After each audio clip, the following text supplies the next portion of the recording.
put something on the record before we got started? Okay, if I sit so I'm closer to the microphone, that'd be better. Okay. We moved the microphones so that the court reporter could hear everyone when you're sitting at council table. Notice. Thank you, Your Honor. The state is asking that the court allows to make a record. Yesterday during jury selection, Mr. Eng mentioned to one of the jurors that Ms. Potter would testify and tell her side of the story. There is, as the court may know, case law that directs courts to have the defendant make a record of that decision about whether to testify. Typically that's done at the end of the case when they make that decision finally. There's also a string of case law about ineffective assistance of counsel, where it's alleged that defense attorneys made some concession or even admitted that a defendant might testify before that final decision is made, which rests, as you know, exclusively with the defendant. So all we're asking the court today to protect the record is to have the defense make a record that Ms. Potter has been advised of her right to testify, that she made a decision, which of course she can revoke at any time, but that she agreed with counsel's representation made to the jurors yesterday, just so we have that for purposes of the record later. Okay. All right. Well, I did see the news report that made that public, and Mr. Eng. I guess I'd like to talk to Ms. Potter.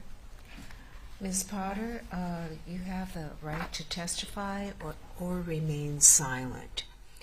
Now, there are advantages and disadvantages to testifying and advantages and disadvantages to remaining silent. And I'm sure you've had discussions with counsel concerning what your decision will be. Your counsel had indicated before that he thought that you wanted to testify. Do you understand that it is totally your decision as to whether or not you testify? Yes, I do, Your Honor. Okay. And is it your wish, have you had enough time to think about this? Yes, ma'am. And at this time, is it your wish to testify in this case? At this time, I wish to testify. Okay. And Ms. Potter, you should also understand that if you change your mind after the state rests, you can do that. Okay? Yes, Your Honor. All right. Okay. All right. One remaining point I might address regarding that is, well, I guess two things. Essentially, Ms. Potter's acquiescence to Mr. Eng mentioning it yesterday, but also we should probably be doing this publicly, and I just completely forgot when you started if the live feed is on or if we're not on. Okay, I'm not sure if the live feed is on or not right now. It is, yes. It is on the record. On the record. Yes. It's a matter of the public trial, right? Yeah, you're worried about that. Right. Okay, so it is on the record. Trial, right? All right.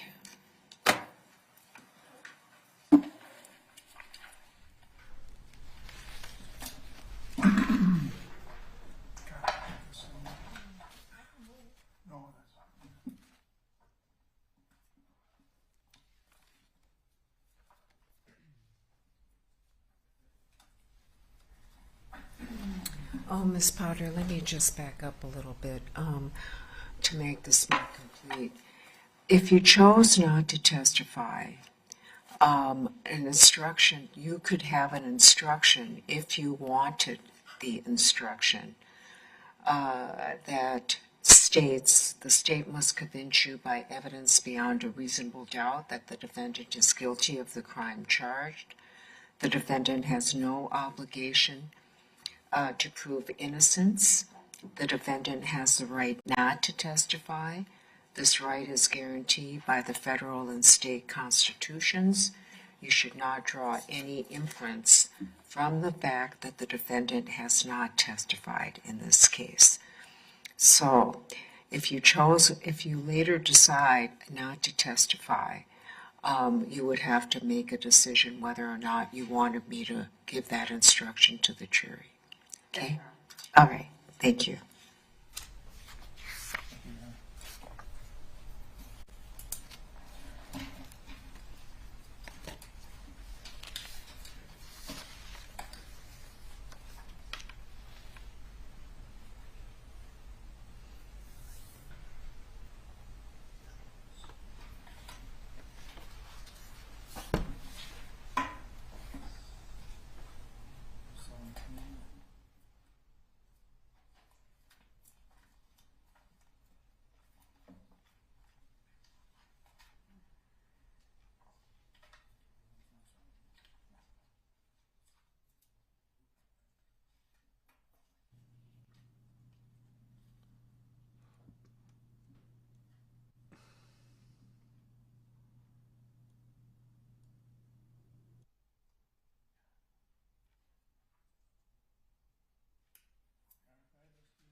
Housekeeping matters when you have a second, please. I'm sorry? Can I just address the housekeeping matter when you have a moment? Sure. I think the two first jurors this morning, 17 and 19, were here for the group questioning yesterday, correct? Yes.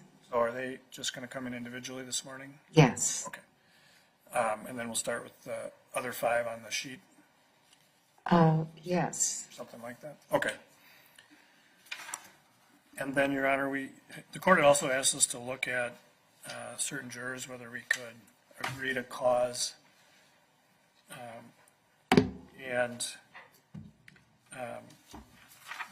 Your Honor, we are willing to agree that 31, 38, and 43.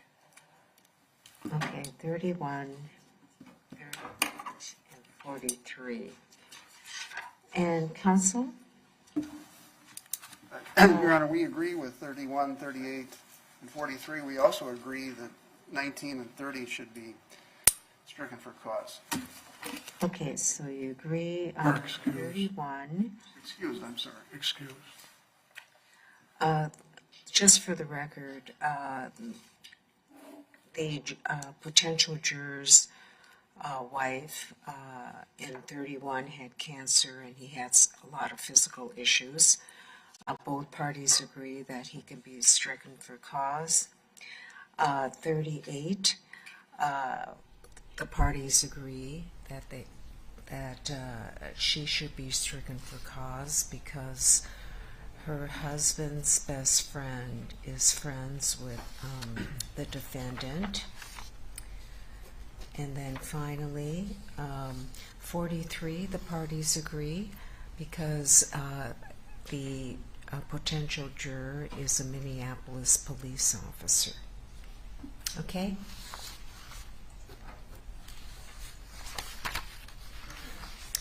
All right. Is counsel ready for juror number 17? Yes, Your Honor. Okay.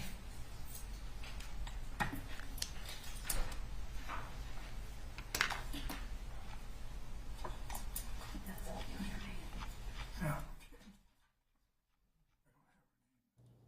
Good morning, everyone. Thanks for joining us for day 2 of the Kim Potter trial. We are just getting started. Things started a little early today.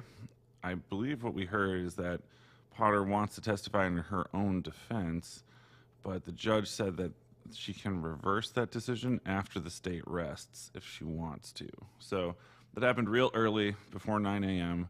I happened to get the stream going a minute early, and that was a good idea because they started before 9, as they do sometimes.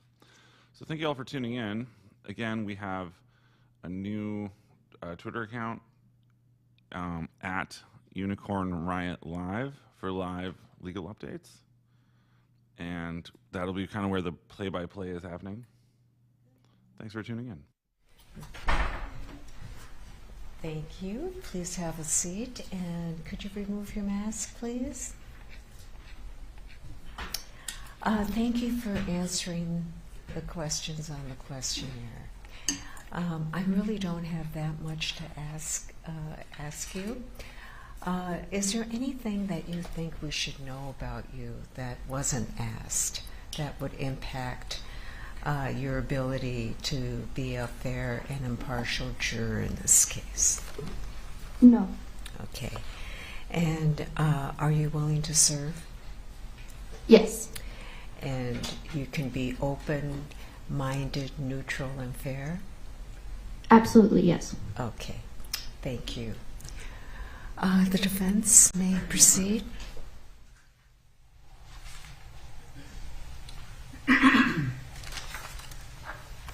Good morning. Good morning. I've read your questionnaire, and it's quite thorough questionnaire, so I'm not going to ask you many questions. The only question I'd ask is, would you be able to keep an open mind until you hear all of the evidence in this case before you come to any judgment or conclusion? Yes, definitely. Okay. You understand that because the state has the burden of proof, they go first, and we have to wait till they're done till we present our case. And you keep an open mind throughout that? Yes. Okay. Thank you, ma'am. That's all I have.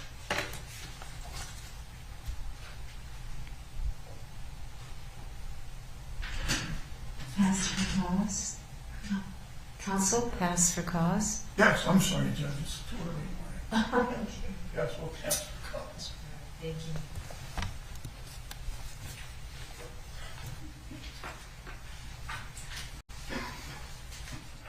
Good morning, Juror 17.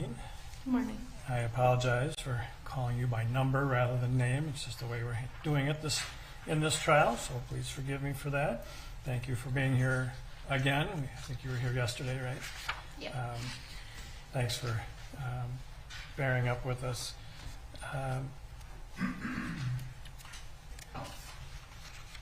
You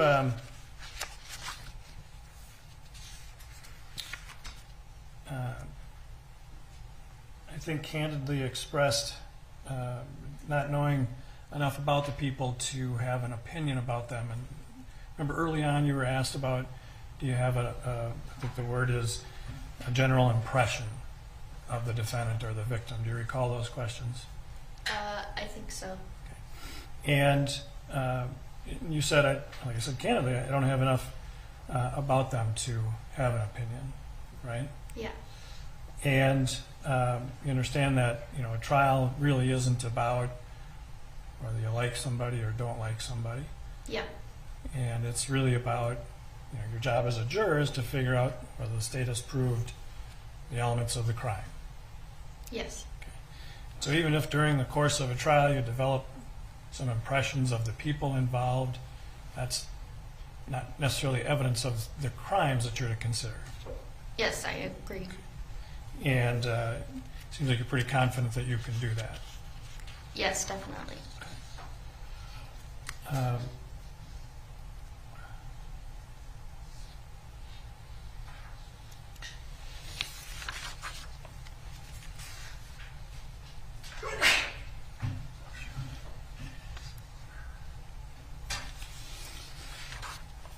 And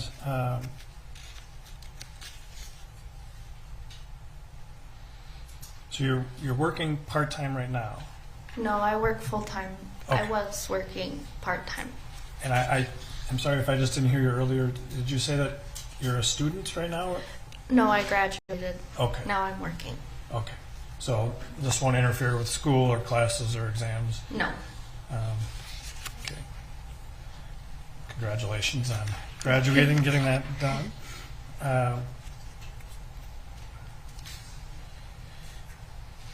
You were asked, if you believe the jury system in this country is fair, and you said, I don't know if I have enough information to answer. It's just not enough experience with the system to know. This is my first time, so Yeah. I just didn't really know a lot about it. And the way this works is the judge has started to tell you and would tell you more, is the jury gets the law from the judge, and a juror has to apply that law regardless of whether they like the law or agree with it. Do you think you can abide by that? Yes, definitely. And and a juror has to decide based on the evidence of the case, not on any personal opinions or bias or prejudice. Do you agree that you could apply that? Yes, I agree. So first time jury duty, but you understand what the jury system is all about. Yeah, I understand what you need to do, follow the law.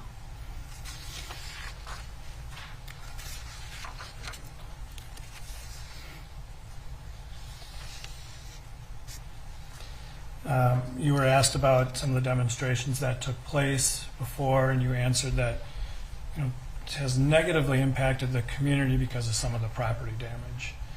Do you recall Yeah, that? there was somewhat of a negative impact, but there was also somewhat of a positive impact. And that negative impact, I mean, I guess nobody wants to see businesses looted and damaged, right? Yeah. And you wouldn't have any difficulty setting aside, kind of seeing that when you're being a juror in this case, if you are. I would have no difficulty setting that aside.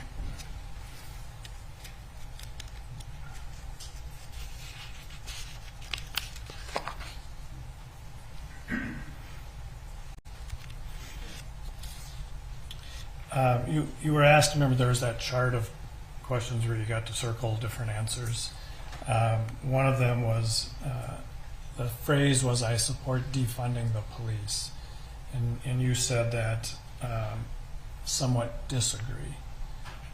Can you explain why you chose that as your answer for that? You're always going to need police officers, and there are always going to be bad things that happen. You need them. And obviously this case involves a former police officer. Do you think that you could fairly judge an individual who was a police officer?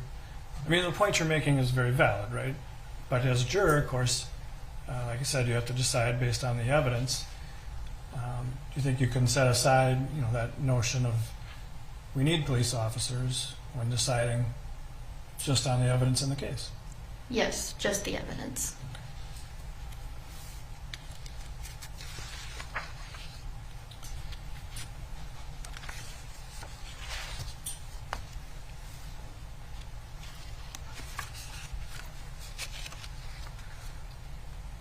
Aaron, could I have a moment, please? Yes. Excuse me.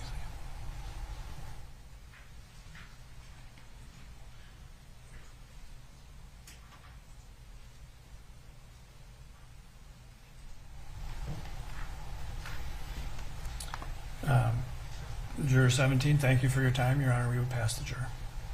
Okay. Number 17, you will be on this jury. We expect to start on December 8th. You will be getting a call from the jury office to confirm when you show up and where you show up, okay? Wait, I thought you said I wasn't selected. No, you are. Oh, I am? You are on the jury, okay? All right, so have a good rest of the day. Thank you.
Good morning, juror number 19. Please have a seat. And would you please remove your mask? Thank you. All right. Couple of follow-up questions on the questionnaire. Thank you for filling it out.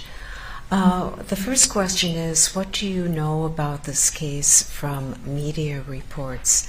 And I don't have an answer to that. Could you tell me what you know about this case from media or other sources?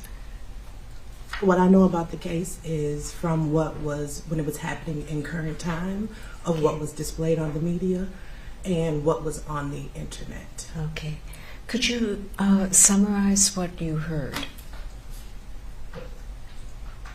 In regards to what I heard, it was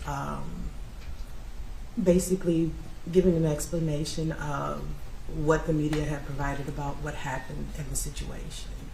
There was a brief video that I did see, and beyond that, not much. Okay. And what do you remember about the video? I remember a lot of chaoticness in the video. I remember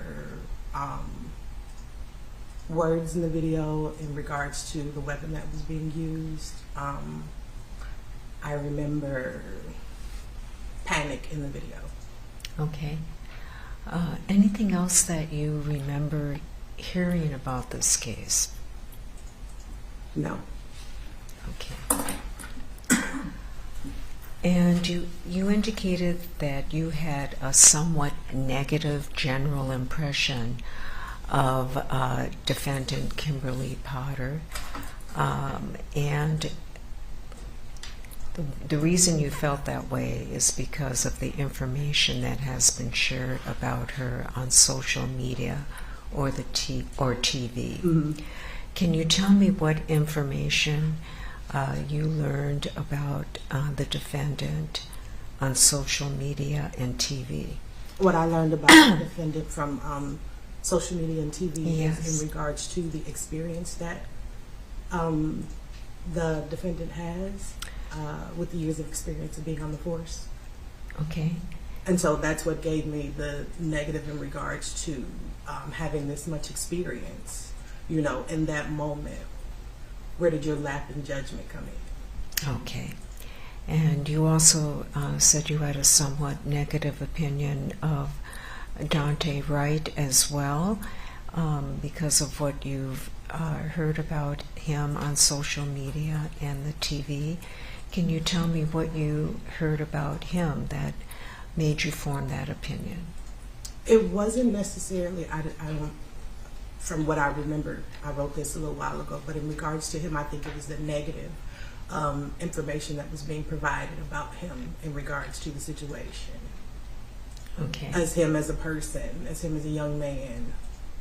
All right. What about him as a young man did you learn that made you form that opinion of him?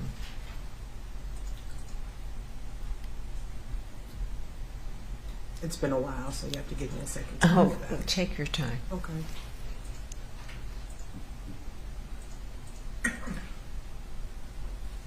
I think it gave me, what helped me form my opinion in regards to that was what the media had given out in regards to him being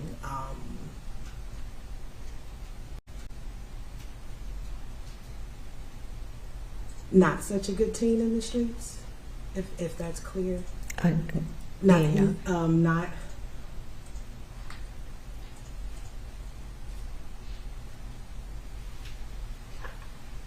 He was considered to be more of a trouble child than, you know, that was what was given out about him.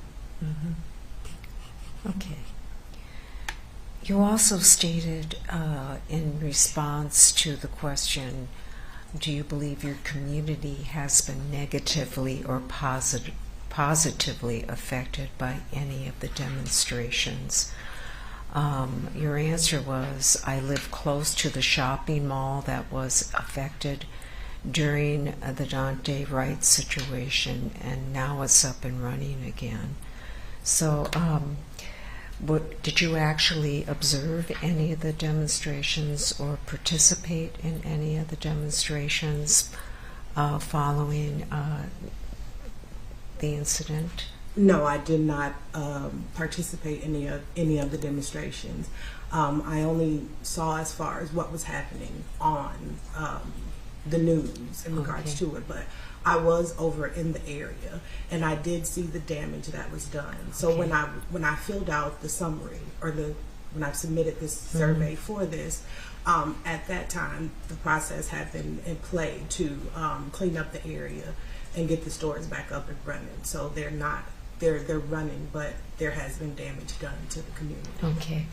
And are you going to be able to listen to the evidence in this case and set aside any opinions that you formed with respect to either Ms. Potter or Daunte Wright, and base your decision solely on the testimony that is in this case? I don't think that it would be a problem for me to review that. Okay. No. And as far as the damage that was done to your community, will that impact at all your decision on whether or not the state has proved its case beyond a reasonable doubt? No, excuse me. Okay, thank you.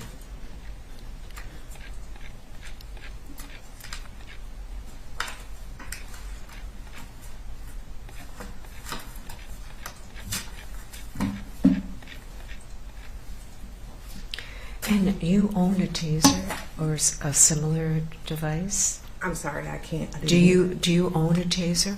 I do. Okay, have you used it before? No. All right. And you have no training on handling the taser, is that right? I'm sorry, can you repeat that? You don't have any training on the use of a taser, do you? No. Okay.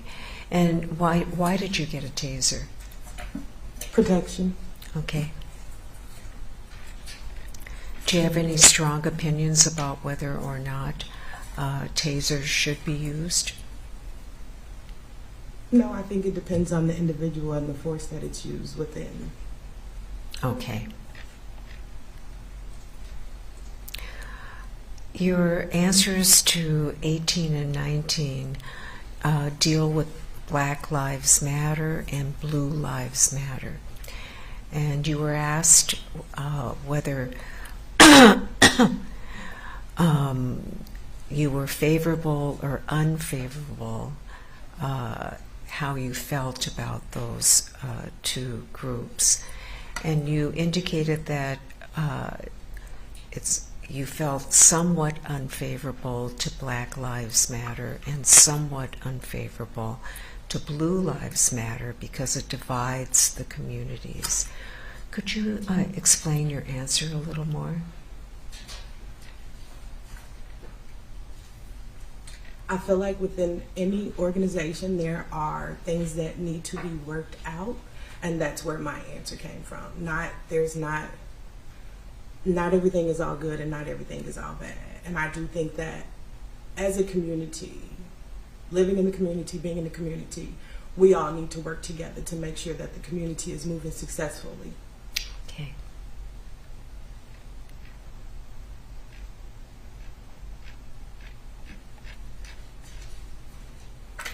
Now, you have been a victim of two crimes, at least.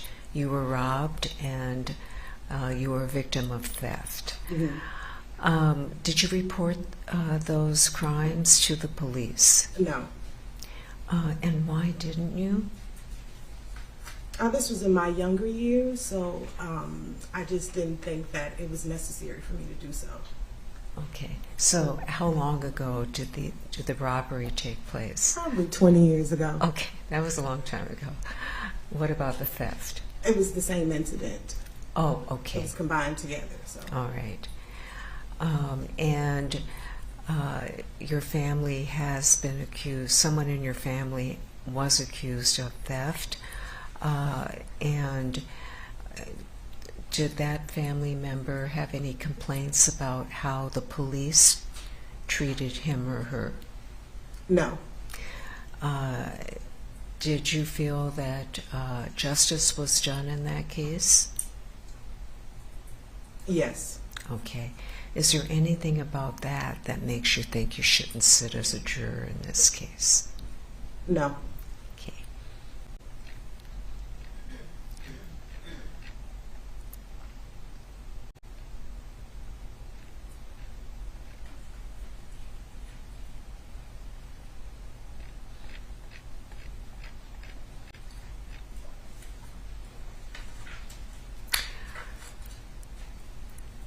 One of the questions talks about jury deliberation, that the jury might be sequestered.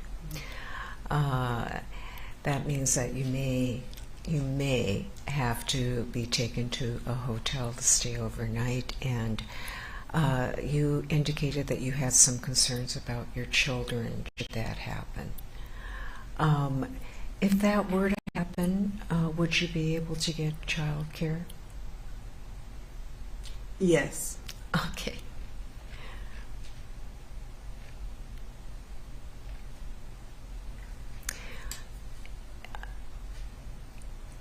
In response to the question, is there a reason why you would not be able to give your full attention to a trial during your time as a juror? You indicated my children. Can you explain what you mean by that? Well, I have, they require a lot of time. And so considering that we are in the month of December with the holiday seasons, that would be of concern for me, just taking away time from them. Okay. I understand that. And how many children do you have? 2. Okay. Are you still willing to serve if you're asked to? Yes. Okay. Our best estimate is that we're going to be completely done by Christmas Eve. Okay, and as I told you in the introduction, no matter what, even if we're not done, we're taking Christmas Eve off and Christmas Eve weekend off, and we wouldn't start until the following Monday. Okay.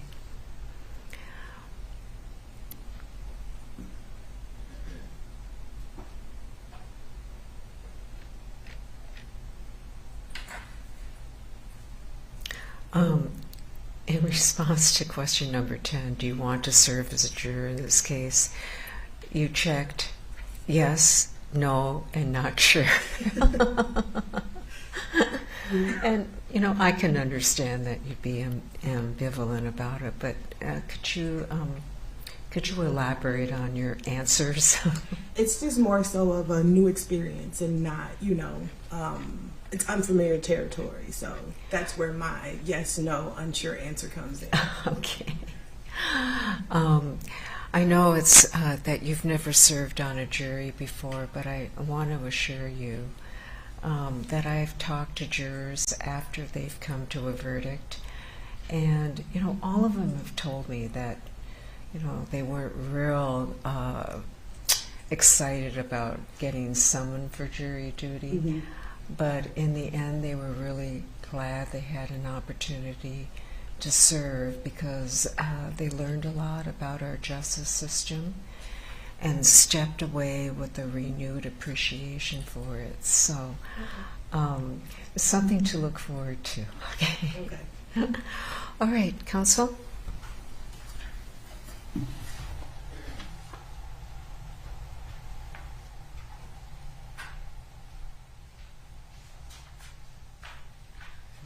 Good morning.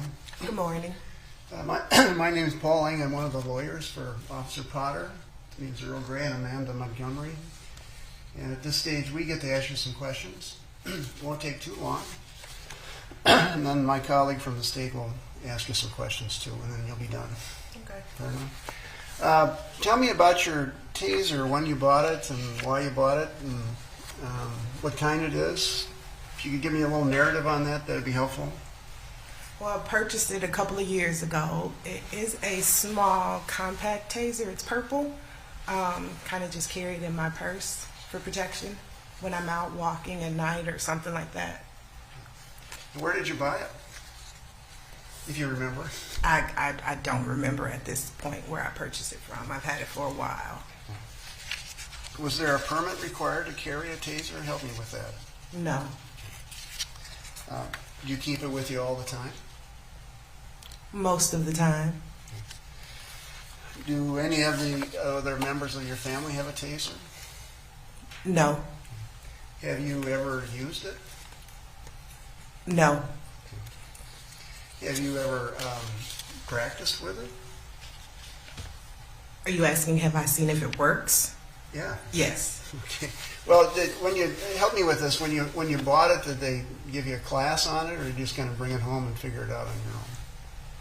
I believe, there may have been an instruction manual with it, but there was no class for it, no. You indicated, as Judge Chu asked you about, that you had a somewhat negative impression of Officer Potter. I mean, you understand, of course, that she's presumed innocent here, Yes. and you'll give her that presumption. I mean, you got to say yes or no. Yes. Okay. Didn't mean to interrupt you. And that the presumption of innocence doesn't have any negative connotations with it. You can't be somewhat negative and still presume someone innocent. You understand that? Understandable. It indicates on your questionnaire, which we have, and I know it's been a while for you, that you saw the video 4 to 5 times. Mm-hmm. Did you? Oh, I'm sorry. Forgive me. Yes. Okay. Where did you see it? On the news? Did you take some time to look at the video on the internet as well? No. Okay. Have you searched the internet for this particular case? No. You indicate in another question that it's a terrible situation, that you've talked about Mr. Wright's death with your family and friends, and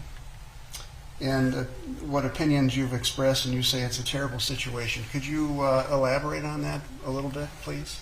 Well, considering the times that we are in, it is definitely a terrible situation with what's going on. That continues to be displayed in the news about what happens with the police and people in the community. That's why I say it's a terrible situation, because it's continuing to happen.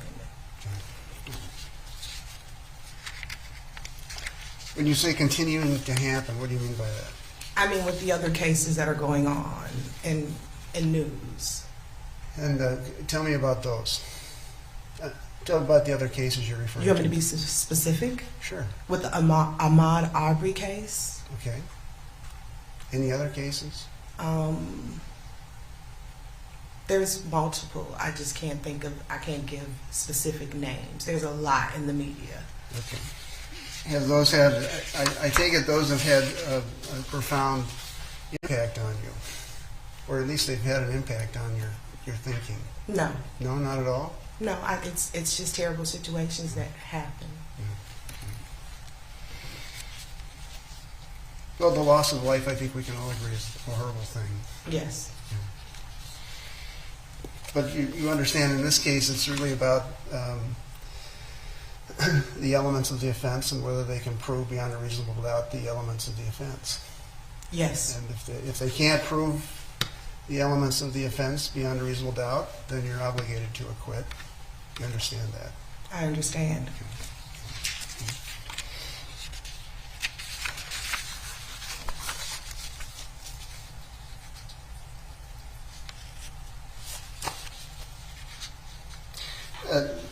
The judge asked you about whether you or someone close to you had been arrested, and you said yes. Can you elaborate on that a little bit? I don't mean to pry either. Is it a friend of the family or someone else? Yeah, that's a family member. Okay. And was the family member eventually charged with a crime? Do you remember? It's been a while ago. I don't believe they were. How long ago was it? I'm putting you on the spot, I know. I don't know, maybe 15 years ago.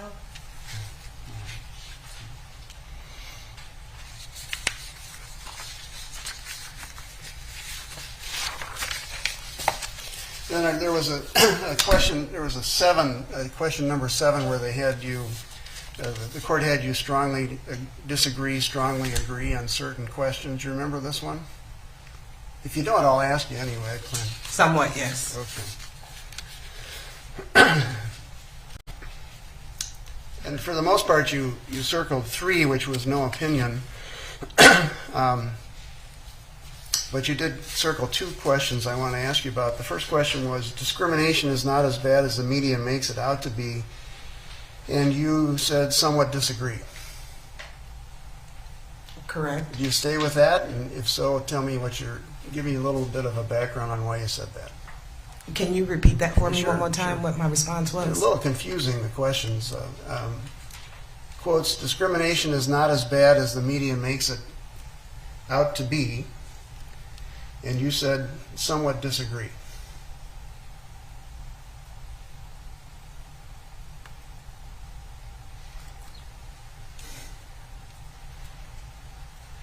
I think I was speaking into the amount of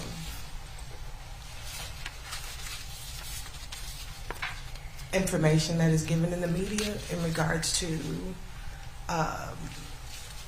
people with certain skin colors. Help me with that. What are you saying? I think there is more. I think there's more negative information provided about people of different skin colors. In the media? Yes. There's always a negative connotation of when someone is, there's a situation that happened, and then they go to giving negative information about that person that does not necessarily go with the case. So the media at times doesn't presume innocence, in other words. Yes. Which is another way of saying the same thing, I suppose, in a way. Okay. Then you also answered this question, the quotes, because law enforcement officers have such dangerous jobs, it is not right to second-guess decisions they make while on duty, and you say, I strongly disagree. Correct. Could you help me with why you answered that way and explain your answer a little bit? I answered that way because this is a servitude job, and when you get into this position, you need to understand that it's a tough job, and so you have to maintain that level of professionalism when you get into that position, knowing that you took on this position and it may get really tough for you.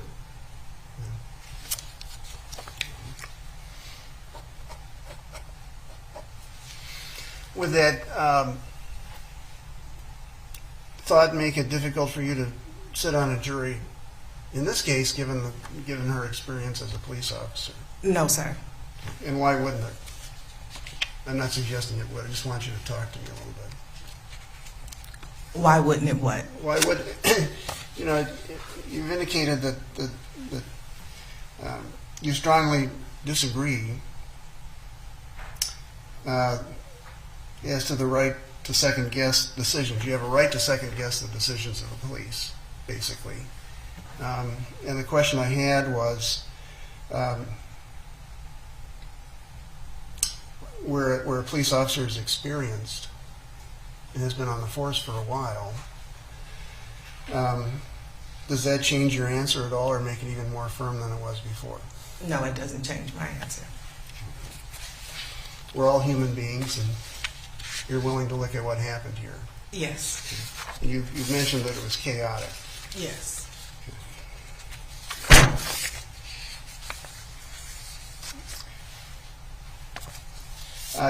You've indicated your employment as a teacher. We're not going to ask you where you work. Would you, if selected here, lose income from that job by serving here? And if so, would that be a factor for you? If not, fine too. I'm just curious. I'm sorry. Can you repeat that again? We have your profession here as a teacher. Yes. It's full time. Would there be a loss of income for you if you were to be selected here? Slightly, yes. Okay. Would that be difficult for you? No, sir. Okay. Would they be paying you? Would your school be paying you while you're here? At this moment, I'm currently looking into that, so I don't have an answer for you about that.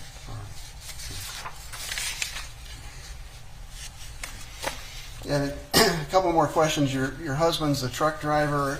I don't want to ask where he works. We're trying to be anonymous here. What kind of truck driver is he, if you could tell me? Semi.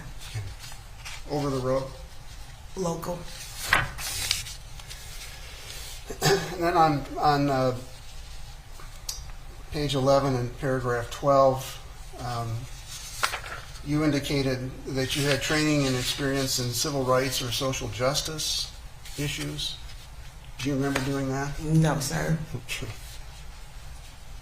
And you mentioned counseling, psychology, mental health, and you said you checked that as well. Do you remember that? No, sir. Okay.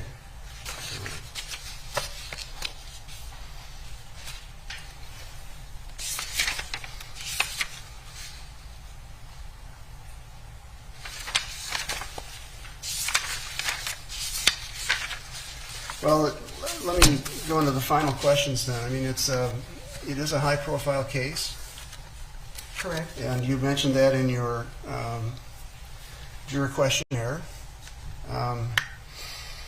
And you also checked the not sure box as to whether or not this would be the right case for you to sit on. How do you feel about it now after I've talked to you and after Judge Chu has talked to you? I would be comfortable doing it.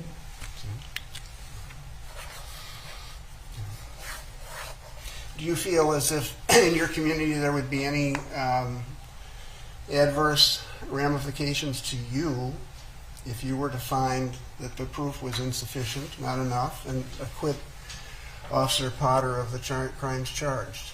No, that is not a concern for me. And I don't mean to insult you by asking, I just wanted to know. Okay.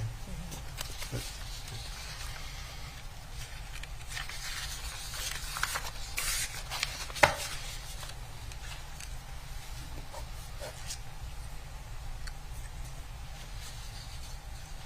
may I have a moment, Your Honor?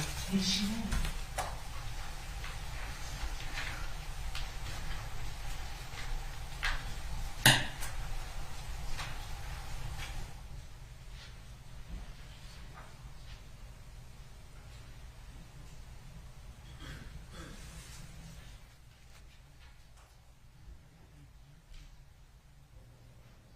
Thank you all for joining us. This is day 2 of the Kim Potter trial in Minneapolis, Minnesota at the Hennepin County Government Center. The judge is Judge Chu. Kim Potter killed Daunte Wright in a traffic stop in Brooklyn Center and is facing manslaughter charges. You can see the current Minnesota Attorney General Keith Ellison there in the back left. The press is seated along the back wall.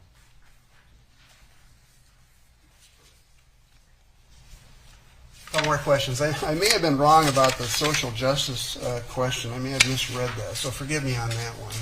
Sorry about that. Okay. It's hard to get all these check marks right. Your Honor, we passed this juror. Thank you very much for answering my question. Okay. The state may proceed.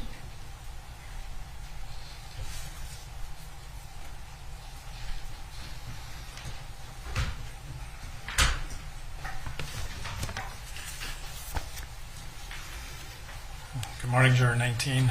Good morning. Thank you for bearing with us, and I apologize for just calling you by number, but it's just the way we're doing it in this case. So I come third in line, so a lot of my questions have already been asked. I'll probably have fewer questions, but please bear with me, and I'll try to not be too repetitive, okay? Yes.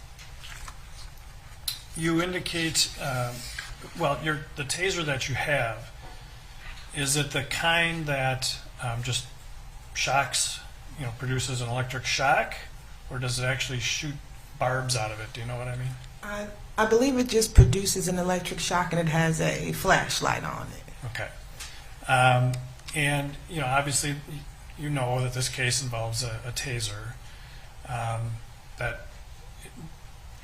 Would you have any difficulty setting aside what you know about the device you have and making a decision based only on what you hear in this case about it? No, sir.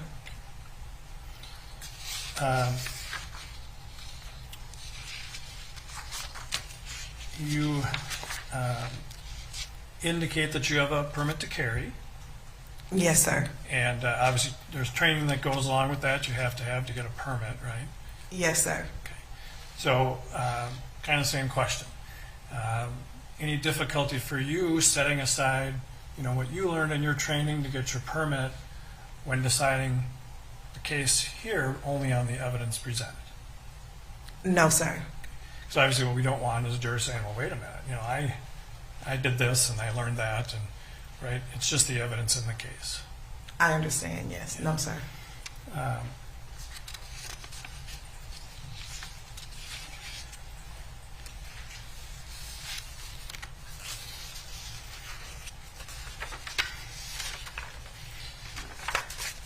Mr. Eng asked you, I thought really interesting. You had a really interesting exchange with him about things that get into the media, and you agreed that the media doesn't always presume innocence, right? Yes, sir. And I assume you see that the media has a different function than a jury, right? Yes, sir. And so they may be presenting what they consider a good story for their purposes, right? Yes. But you know that as a juror, I assume you know that as a juror, you have to put aside what you heard in the media, decide the case based solely on the evidence in the courtroom. Correct, sir. Any trouble you think you'd have doing that in this case? No, sir. Okay. So you would presume innocence, right? Excuse me? You would presume innocence, right? For what? For the defendant in this case, right? So I guess going back to what you said about the media doesn't presume innocence. Oh, innocent until proven guilty. Correct. Yes. Yeah.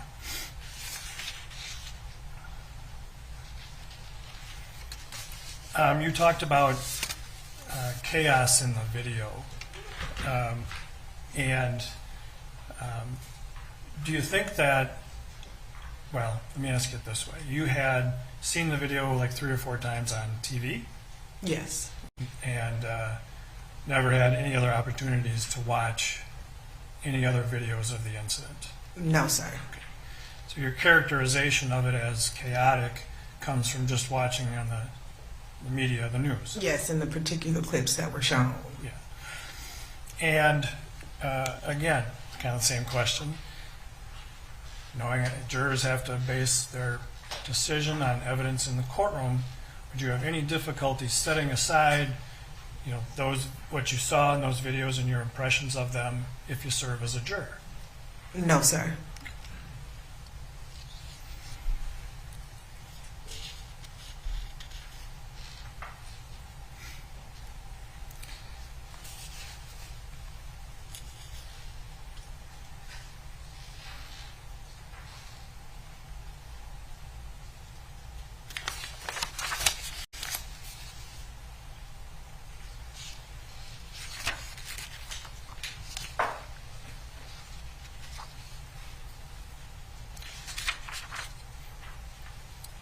Do you think you're and I'm sorry if it seems like we're prying, I don't mean to ask personal questions, but we just have to make sure that we're getting the right people for each jury, right? Understandable. Yeah. So I'm sorry if it seems like I'm prying and getting too personal, but do you think you're the kind of person that's willing to listen to other views as a jury? Definitely. A juror? And as well as share your own. Yes, sir. Because I've never been on a jury. I don't know if you haven't either, right? No, sir. But it's a weird thing about you make your own decisions, but you also deliberate with other jurors. Do you think you would be willing to both listen and share your views with other jurors during deliberation? Yes, sir.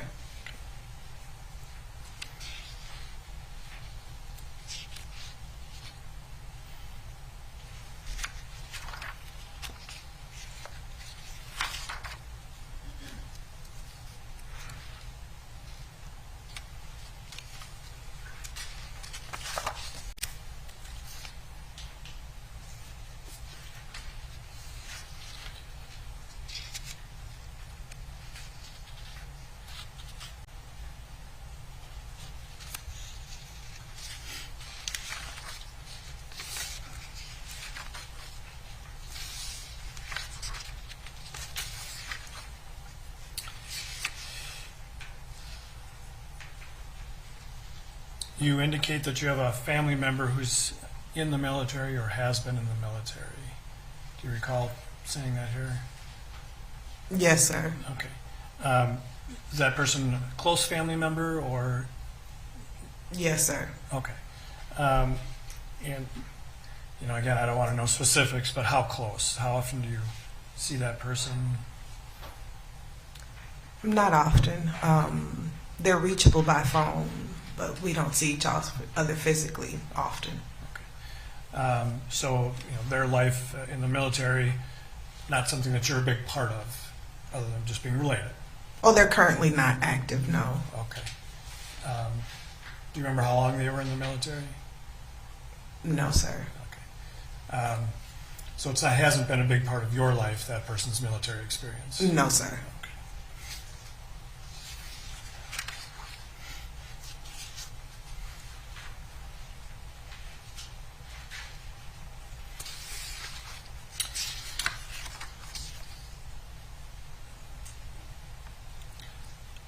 I kind of forgot to follow up on this when we were talking about your permit earlier, but you do own a gun. And maybe that's not something we want to share publicly, but let me just ask you this about it. It suggests that you have a concern for your safety. Not necessarily. They're also used for sport and as a hobby. Okay. All right. So, we all, I think we all, have some preference for police officers in our community to help with safety, correct? Correct.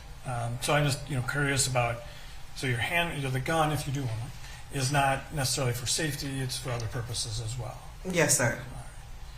And so you, all right. Can you excuse me for just a second?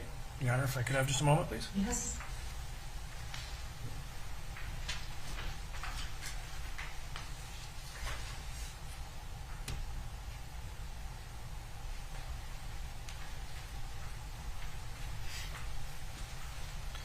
Thank you, Juror 19. That's all the questions I have, Your Honor. We passed the jury for cause.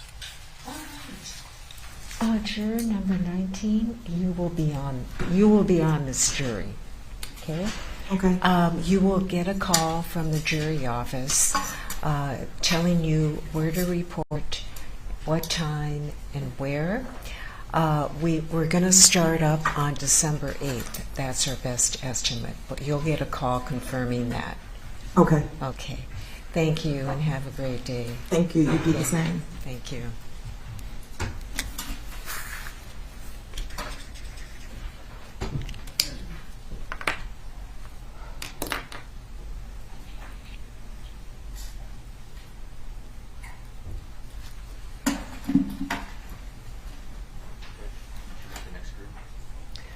Yeah, we have the next group coming in now, right? Yes. Okay.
Thank you all for joining us on day 2 of jury selection. It's moving along pretty smoothly. This is Dan at Unicorn Riot. Again, I'll just mention really quick that we have a new Twitter account at Unicorn Riot Live. So we're basically pushing our sort of quick legal update content stream over to that account. Our regular UR_ninja account is still cruising along as usual, but this is just basically letting us kind of divide our streams of content out there. Our website is at unicornriot.ninja. There's a Kim Potter trial banner image across the top, so we're going to kind of keep throwing updates on there, stuff like the jury count, things of that nature. We've got some new posts on the Tyler Newby trial in Indianapolis. Senator Amy Klobuchar's speech disrupted by water protectors recently. And the Daunte Wright's 21st birthday brings healing and reflection. So I'm going to run some clips from that event on the break, which should be in about 35 minutes, give or take. And based on what the judge said, we're looking at the next group of jurors coming in at 11 a.m. So, and here comes the set now. Okay, please be seated. Okay, good morning. I'm Regina Chu, and I'll be the presiding judge in this trial. I want to start out by saying thank you. Thank you for your service. Thank you for interrupting your normal routine. Thank you for fulfilling such an important civic obligation. These are, of course, not normal times. These are extremely trying times. So it is with extra heartfelt appreciation from the entire judicial system that we say thank you for responding to your jury summonses. Upholding the rights that we cherish, the right to a trial by jury and the right to a speedy trial, in unusual, trying times is the American way. You validate these constitutional rights by appearing today and by proving your willingness to serve. You jurors are our heroes. You are ordinary people who are called to do extraordinary work to make sure that our justice system moves forward even in the midst of a pandemic. You are upholding the Constitution, the very foundation of our democracy, and we could not do this without you. Not all of us can serve in the military, but what we all can do is do our civic duty and serve as jurors. Our justice system simply would not work without good citizens like you. So I'm saying thank you again because I really can't say it enough. All right, as you know, this is a criminal case in which the state of Minnesota has charged the defendant, Kimberly Potter, with the following charges. Count 1 is first-degree manslaughter predicated on reckless use or handling of a firearm. And that count alleges that on or about April 11, 2021, in Brooklyn Center, Hennepin County, Minnesota, defendant Kimberly Ann Potter caused the death of Daunte Demetrius Wright while committing the misdemeanor offense of reckless handling or use of a firearm, so as to endanger the safety of another with such force and violence that death or great bodily harm to any person was reasonably foreseeable. Count 2 alleges second-degree manslaughter, and that count alleges that on or about April 11, 2021, in Brooklyn Center, Hennepin County, Minnesota, defendant Kimberly Ann Potter caused the death of Daunte Demetrius Wright by her culpable negligence, whereby Kimberly Potter created an unreasonable risk and consciously took a chance of causing death or great bodily harm to Daunte Demetrius Wright while using or possessing a firearm. The defendant has pleaded not guilty. This plea denies the charges made against her and places upon the state of Minnesota the burden of proving her guilty beyond a reasonable doubt. The state is represented by Attorney General Keith Ellison, Mr. Matt Frank, Ms. Erin Eldridge, Mr. Josh Larson, and Mr. Raul Shah. The defendant is represented by Mr. Earl Gray, Mr. Paul Ng, and Ms. Amanda Montgomery. And would the defendant please stand up? Thank you. Now I have two staff members, clerks that will be assisting me throughout this trial. You may have met them already. Mr. Zach Kramer, who is my law clerk, and Ms. Jessica Bauer, who is my judicial clerk.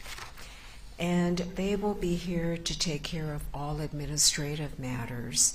And if you need to get a message to me of a personal nature, please let my staff know, and they'll make sure that they tell me what the problem is.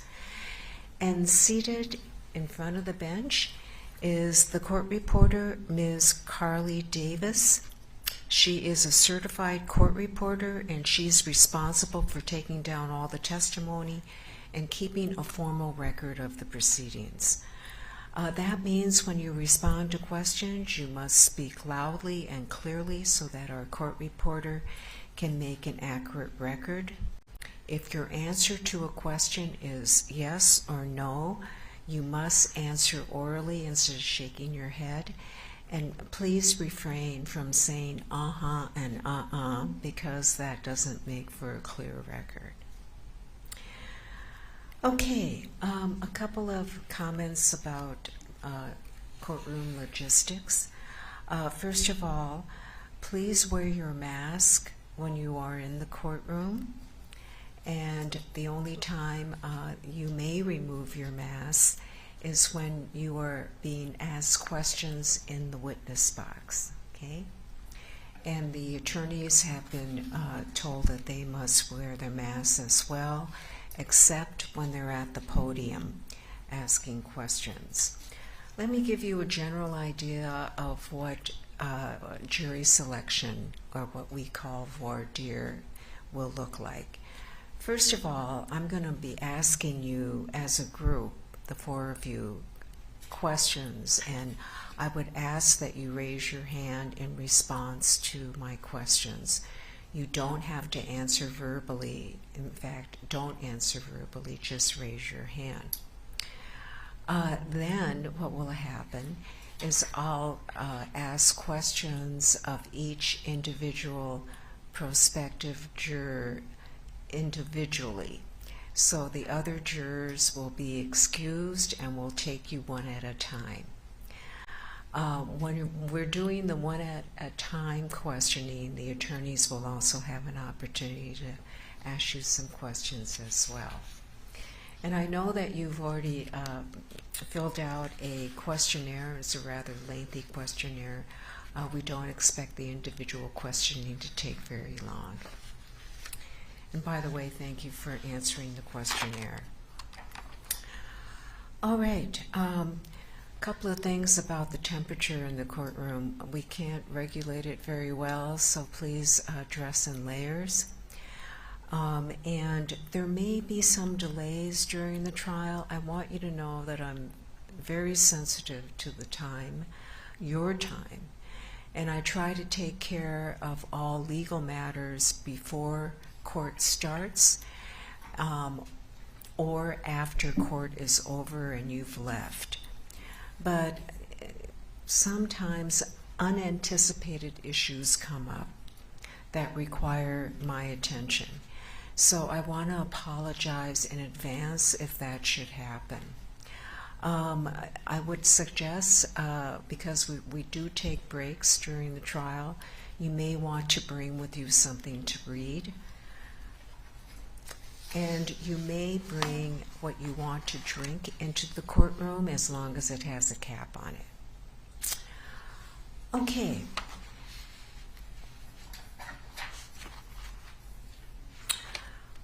I'm going to give you some preliminary instructions. There are rules of law that apply in a criminal case. A complaint is not evidence. It creates no inference or presumption of guilt. No member of the jury should in any way be prejudiced against the defendant because a complaint has been filed against her or because the defendant is on trial. The defendant is presumed innocent. In order for you to find defendant guilty, the state must prove guilt. The defendant does not have to prove her innocence. The presumption of innocence remains with the defendant unless and until the state has proven her guilty beyond a reasonable doubt by evidence admitted in this trial. A common misperception of the American justice system is that the jury determines whether the accused person is guilty or innocent. That is not what American jurors do in a criminal case. There is no such thing as an innocent verdict in American criminal law. The jury's verdict is either guilty or not guilty. Guilty means proved beyond a reasonable doubt. Not guilty means not proved beyond a reasonable doubt. To ensure both the defendant and the state receive a fair trial by an impartial jury, it'll be necessary for me and the attorneys to ask you some questions. Remember that you will be under oath when you answer these questions and that you must answer truthfully. The questioning is a very important part of the process. All of us hold personal opinions and all of us have had life experiences. We wouldn't be human if we didn't. The purpose of jury selection is to determine whether or not you hold certain opinions so strongly or whether something has happened to you or someone near and dear to you that would make it impossible for you to be a fair and impartial juror in this type of a case. Put differently, those opinions and life experiences would render it difficult for you to listen to the evidence and decide the case solely on the evidence presented in the case. Please don't take any offense to the questions that will be asked. None of us wishes to pry into your personal affairs. Our sole purpose and our obligation is to ensure that jurors who decide this case are neutral, open-minded, and fair. Neutral means that before you hear all the evidence, you are not leaning one way or the other on the question of whether the state has proved guilt beyond a reasonable doubt. Open-minded means that you're willing to listen and consider all the evidence. Fair means that you will base your verdict on the evidence in the case and not on anything that is not presented in the case.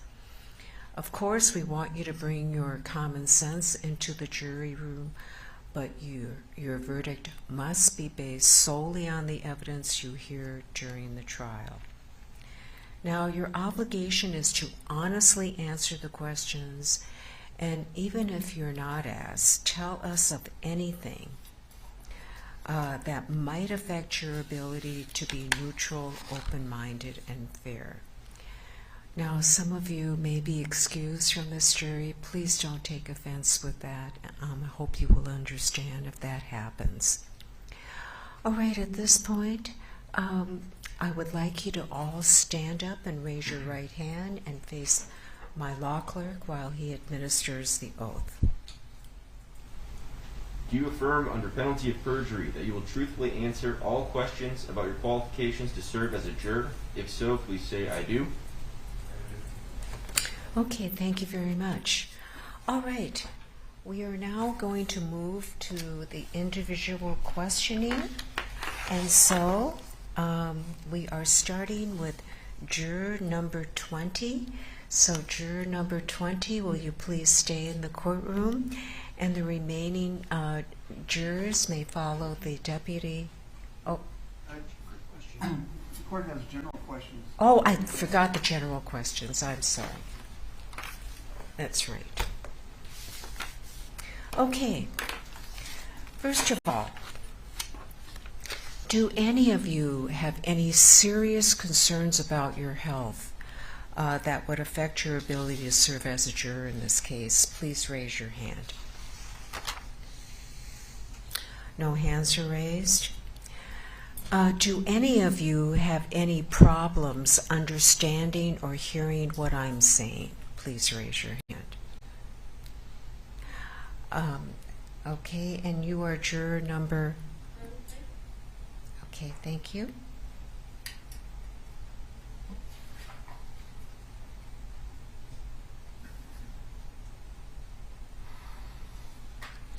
Our system of law presumes the defendant innocent of the charges against her unless and until she has been proved guilty beyond a reasonable doubt. The burden of proof is on the state. The defendant does not have to prove her innocence, and she is presumed innocent.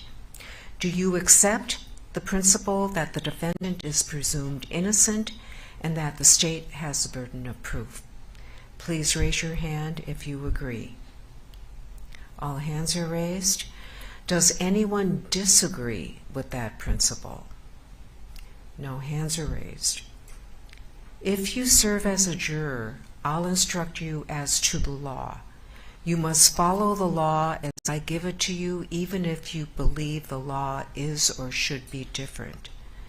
If you are willing to do this, please raise your hand. All hands are raised. If you are chosen as a juror, I'll instruct you that proof beyond a reasonable doubt is such proof as ordinarily prudent men and women would act upon in their most important affairs.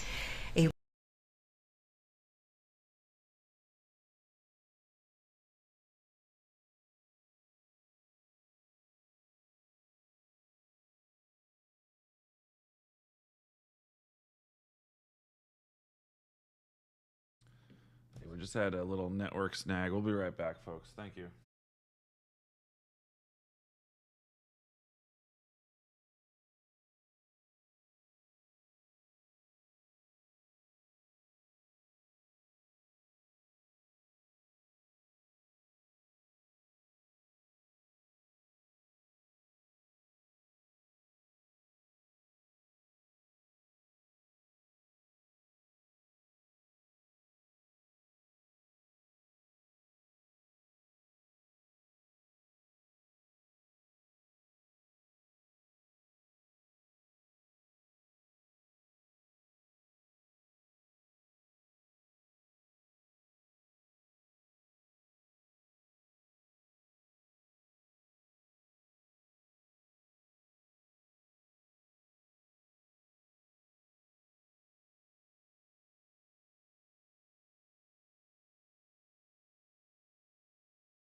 All hands are raised. Now, there will be police officers who will testify in this case as well as other witnesses. I'm going to give you some guidelines in determining whether a witness is believable or not believable. You know, it's basically a matter of common sense, but things to look for are: how did the witness appear? Did he or she seem honest and sincere? Will the witness gain or lose if the case is decided a certain way? Was the witness's testimony consistent with other evidence in the case? And what is the witness's relationship to the parties? Would you be able to use these guidelines in deciding the credibility of a police officer just as you would any other witness? If so, please raise your hand. All hands are raised. Is there anyone here who would believe the testimony of a police officer just because he or she is law enforcement? Please raise your hand. No hands are raised. Is there anyone here who would totally discount the testimony of a police officer just because of his or her position? No hands are raised. You were given a list of possible witnesses earlier. They may not all testify. Do any of you know any of the witnesses on the list? I'd like you to raise your hand even if you're not sure. Okay. We will start with opening statements by December 8th and expect to be finished before Christmas Eve. Now that's our best estimate. Now don't be concerned if we don't finish by Christmas Eve, because I intend to take Christmas Eve and that weekend off and start December 27 if we're not done. Okay. Let me give you an idea of what the schedule is going to be if you are chosen to be a juror in this case. Typically, we'll start from 9 and go until 4:30 or 5. There's a 20-minute break in the morning and a 20-minute break in the afternoon, and we take lunch from 12:30 to 1:30. All right, please remember while court is in recess that you must not talk to anyone involved in this case, nor shall you discuss the case among yourselves. During the recess, if you see the attorneys or parties in the hallway, don't take offense if they don't say hello or talk to you. Everyone involved in the case has been ordered to have no contact or communication with any member of the jury panel. Any violation of that rule could jeopardize the trial. This prohibition will continue until a verdict has been rendered. Okay, now I jumped the gun before, but at this point we're going to do individual voir dire. So juror number 20 should stay, and the remaining jurors may follow the deputy back to the courtroom waiting room. Thank you.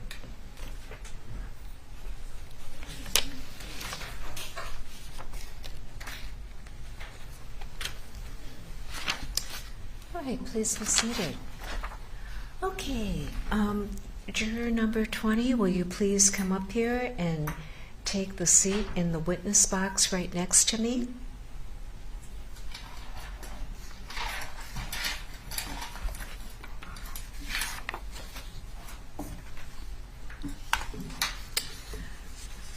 All right.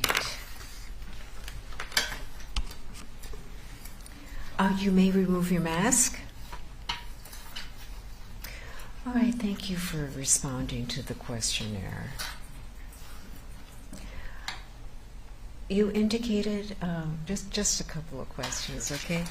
You indicated that you had a somewhat negative general impression of defendant Kimberly Potter.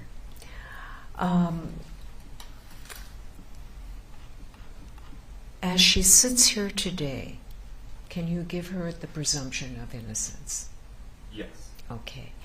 And can you decide this case solely on the evidence that's presented in this case and my instructions, notwithstanding any prior impressions you may have, prior impressions or opinions you may have formed? Yes.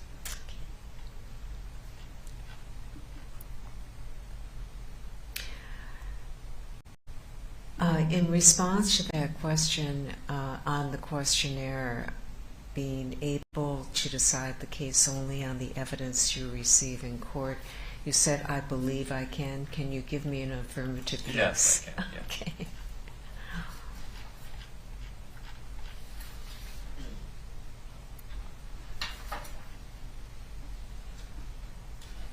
Now, you were a victim of a crime when your apartment was broken into, Yeah. correct? Yes. Did you report it to the police? Yes, I did. Okay, and were you satisfied, dissatisfied, or neutral on how they responded? I would say neutral.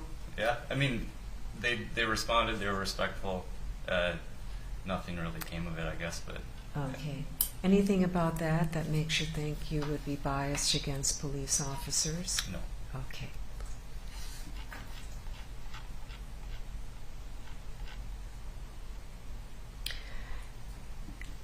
You stated that your cousin was tased during an arrest. How long ago did that happen? I basically have this story secondhand. But it's my mom's brother's son. So my mom told me the story. I think it was like a year ago, maybe a little bit more. Okay. And you never talked to him directly? I have not talked to him about it. Okay. Anything about that that makes you think you shouldn't be a juror in this case? No. Okay.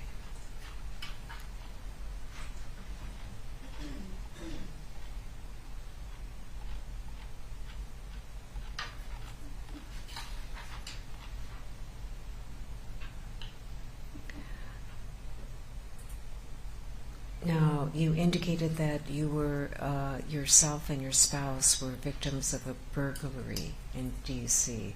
Was that the same one? That was the same one. Okay. And someone in your family were charged or accused or convicted of crimes. And my question is, did you think that justice was done in those cases? Yes. Okay. Did your family ever indicate any dissatisfaction with the way the police handled No. the situation? Not that I heard of, no. Okay. And again, I asked, or the questionnaire asked, would any of those experiences make it difficult for you to be fair and impartial? And you said, I don't believe so, but do you? No, they wouldn't. I was very young when all that happened. So I was young when all that happened. Okay. And you said, I don't believe so, because that's Minnesotan way of saying yes, No, right? yeah. Okay.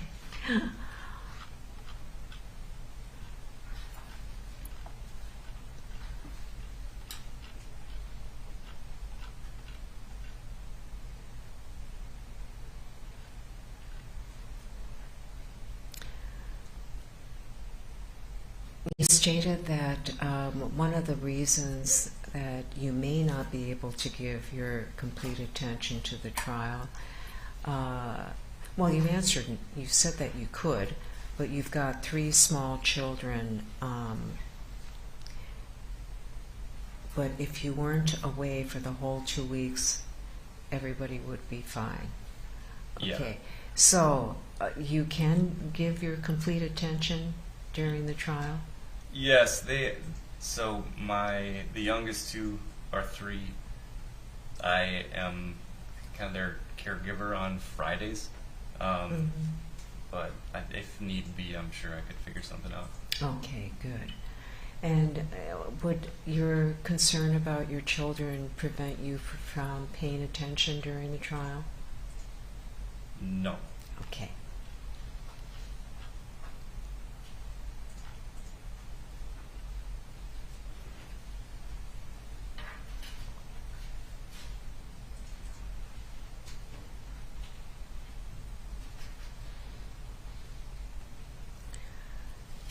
You stated that you weren't sure that you wanted to serve as a juror in this case, but are you willing to do so if you're chosen? Yes. Okay. Thank you very much. Counsel?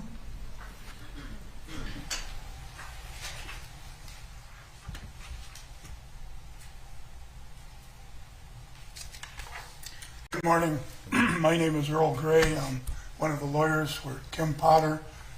Paul Eng and Amanda Montgomery are also lawyers representing Kim Potter. I've read your questionnaire more than once, and I'm going to ask you some questions pertaining to it. I don't think there'll be that many questions, but they're, I believe, important questions. First of all, in your answer to my client's, do you have a general impression of defendant Kimberly Potter? You say somewhat negative. Do you remember saying that? I do, yeah. Okay, and your reason is, why do you feel that way? Grabbing your gun and firing it in accident, I think that's what it is there, seems like a very stupid mistake with very underlying. Do you remember answering that way? Vaguely, yeah. Okay, well, is that still your opinion? I mean, not having much experience with guns in general, or handguns specifically, or tasers at all. That's like on the surface, I would say that seems like my opinion. Yeah. That's your what? I'm sorry. That would be my uninformed opinion. Yes. Okay, you understand though, do you not, that that's not evidence in this case? What you saw in the video and what you've talked with your friends about, that stays outside the courtroom. Yeah. And you must decide the case on what you hear here and what you believe here. You understand that? I understand. Okay. In addition to that, though, in your answer to 6, well, back up. You state in your second answer that from what you have seen, read, or heard, do you have any general impression of Daunte Wright? You say neutral. And you answered by, I don't remember hearing much about him. I know he was pretty young, but that's all I recall. Is that all you recall today as to what you've heard about him? That is all I recall, yeah. Okay. And where did you hear that? I feel like I had read maybe an article shortly after the incident happened, but I never watched the video or anything like that. So. Oh, you haven't watched the video? Oh, okay. I apologize. I'm just assuming everybody No, that's okay, yeah. has seen the video. And then you go back. So you say you read this in the paper? Yeah, I believe I read it in What newspaper, do you remember? I believe it was the Star Tribune. Okay. Do you regularly read the Star Tribune? Not regularly, no. All right. Thank you. Another question here. Have you talked about Daunte Wright's death with your family, friends, or coworkers, or discussed it online, for example? And your answer is yes.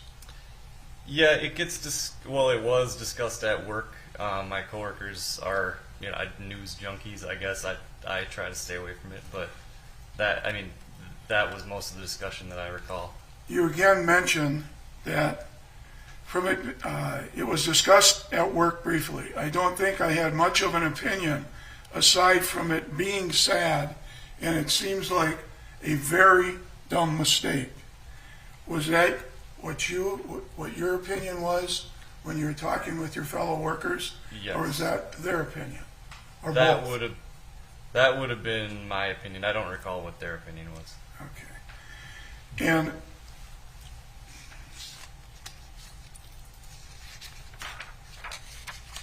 so that was your opinion then, and it still is your opinion? Yes. And in addition to that, the questionnaire also asks you questions about police in my community make me feel safe, and you have no opinion on that. Yeah, I think that is accurate. I guess I have an opinion, but it's sort of neutral. I think I was raised to trust police officers. But Do you still trust police officers? I don't know. I try Why is to, that? but I think just given, I would say police officers interactions with police officers in general make me nervous. That seems like a normal reaction. I don't know, but but like I said, I was raised to trust them. Have you had any bad experiences with police officers? Nothing specific, no. What do you mean by nothing specific? I have not had any bad experiences personally with police officers. It's from you. It's from what you read and what you talked about with friends. Is that how you base that? My somewhat, or my neutral or somewhat negative, nervous opinion. Is that what you mean? Yes. I don't know. I guess maybe when I was a kid, the police officers in town were, you know, I don't. They try to intimidate you a little bit just to kind of keep you What in town? line, behaving yourself. Okay, what town is that? Am I supposed to talk about that locations where Well- I grew up? It was a small town in the metro area. Okay. And you had, but what you're also saying is you never had any bad experiences with the law enforcement officers in that town. Is that right? Nothing traumatic. It was all just I didn't have much experience with them at all, but it was all pretty minor. You know, I'm sure police officers get tired of dealing with teenage kids.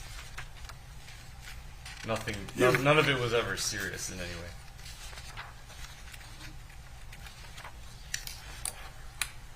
And you have no opinion also about defunding the police? Is that because you haven't studied it, or why?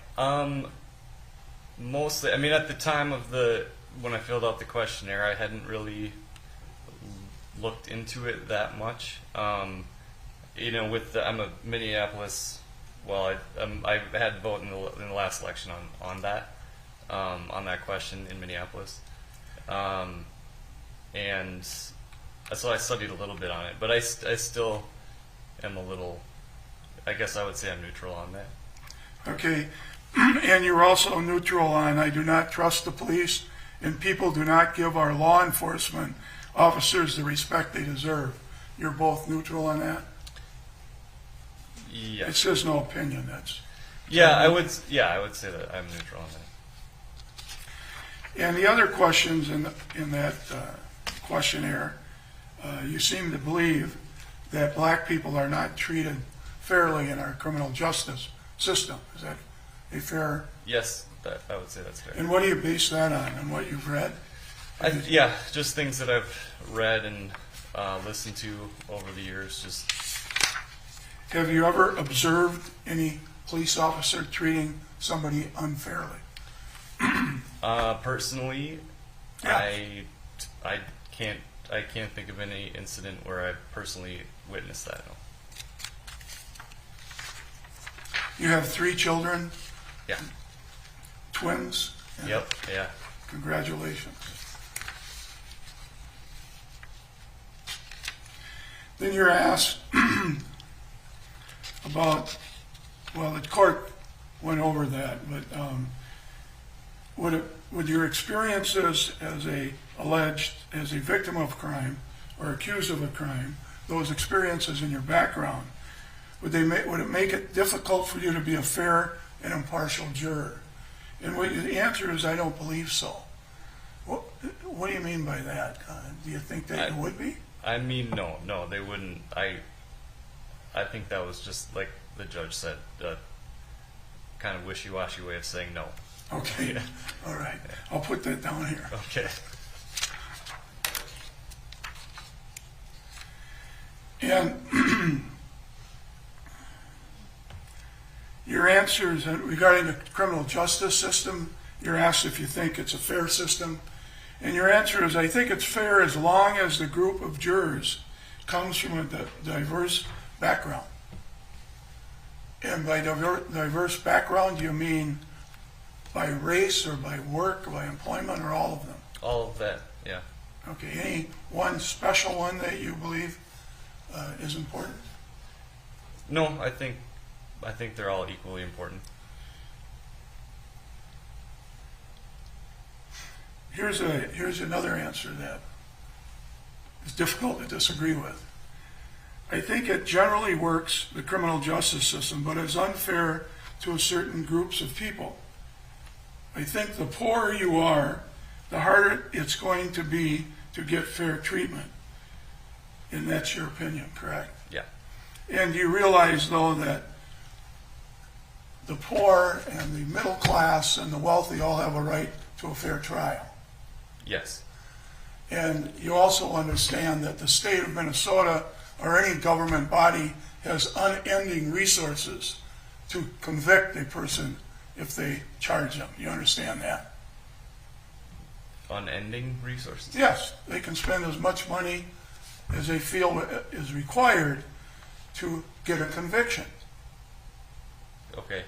I guess I didn't realize that, but if you're telling me that's true, I Well- have no reason not to believe you.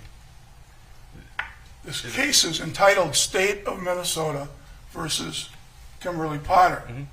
And the state of Minnesota is represented by the Attorney General and the lawyers over there. And they have unending resources that an individual would not have. Do you agree with that? I would agree with that, yeah. And although this is the criminal justice system is fair, the fact is it's an adversary proceeding. The state has brought a case against my client, and we are defending that case. You understand that, don't you? Yes. And it's your goal as a juror to listen to all of the evidence, decide what evidence you believe, and then apply the law along with your common sense and your world experiences, your life experiences. Would you be able to do that? Yes. Yes. Yes. Yeah. She takes everything down.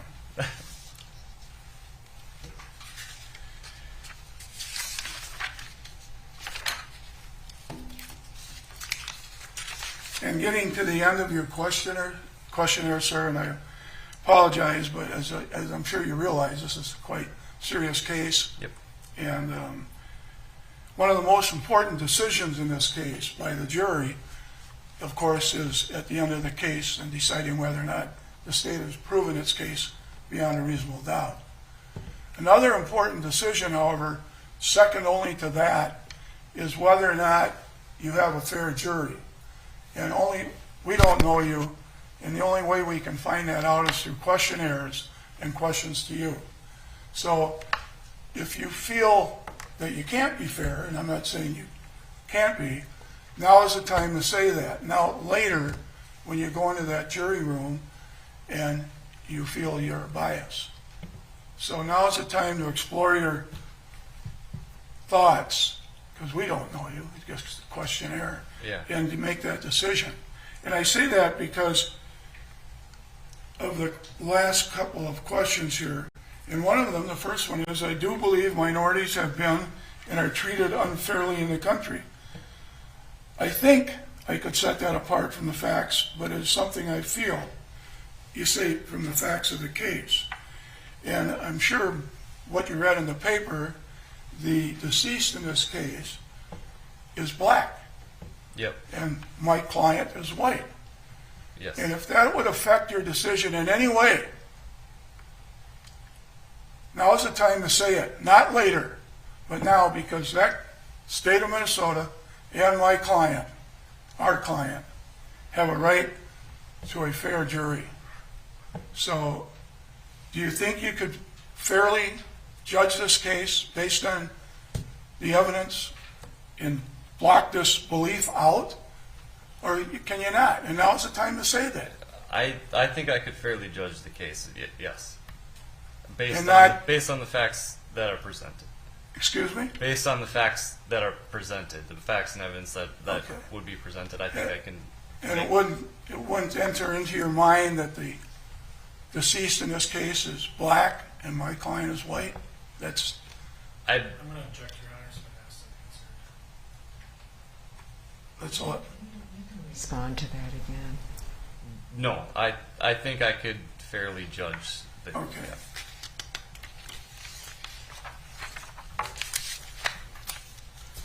One last question. Is there anything that wasn't covered in the questionnaire that we should know about as lawyers in the case and making a determination if you're fair? Anything in your background? Nope. Okay. Not that I can think of. No. Thanks. Yeah, Thank you, sir.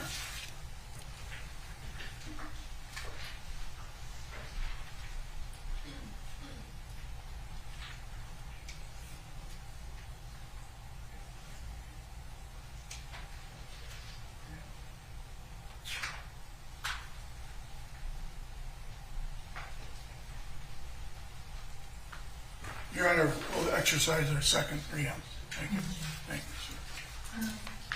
Juror number 20, thank you so much. You're excused from this panel. Thank you. And have a great rest of the day, okay? Thank you. All right. Okay, we are going to take a 20-minute break, okay?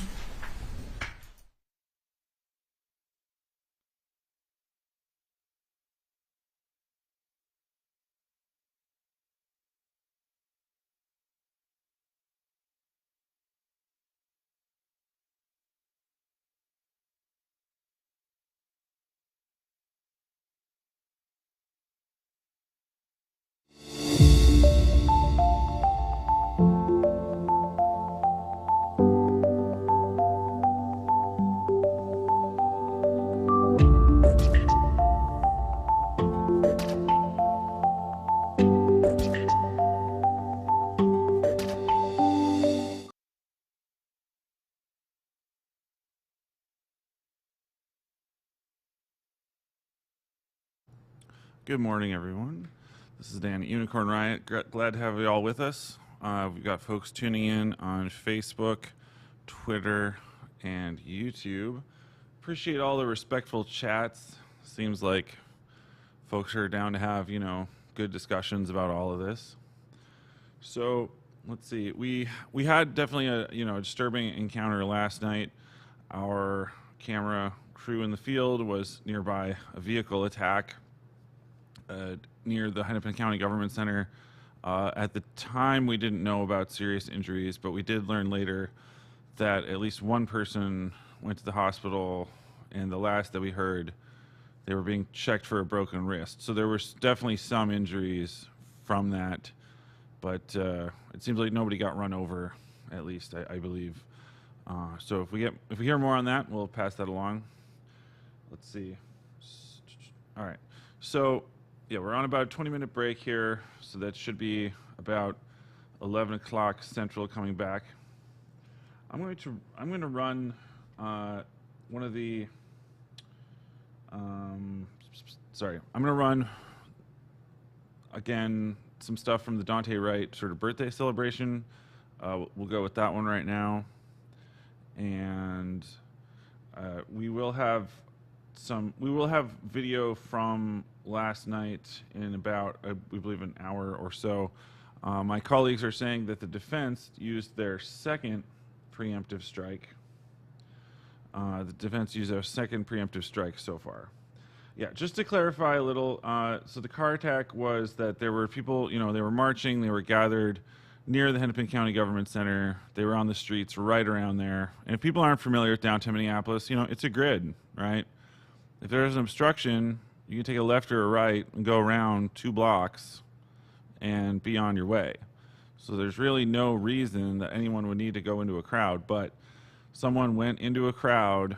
As we understand it, they came up on the sidewalk, and so we were there. We'll have a little more. We will have a little more to share about that, or we will have, the higher resolution version of that video that we got available. But that was, pretty shocking last night. And we've seen in recent years an increase in car attacks on demonstrators, as a lot of people talked about last night. We also helped cover the Charlottesville Unite the Right lawsuit trial. If you want to learn about that, that's up on our website. You can hit the Unite the Right on trial. We were just there, and that involved the James Alex Fields car attack. Personally, I saw video footage that has not been public, displayed in court, of the James Alex Fields car attack in Charlottesville in 2017. It was really disturbing.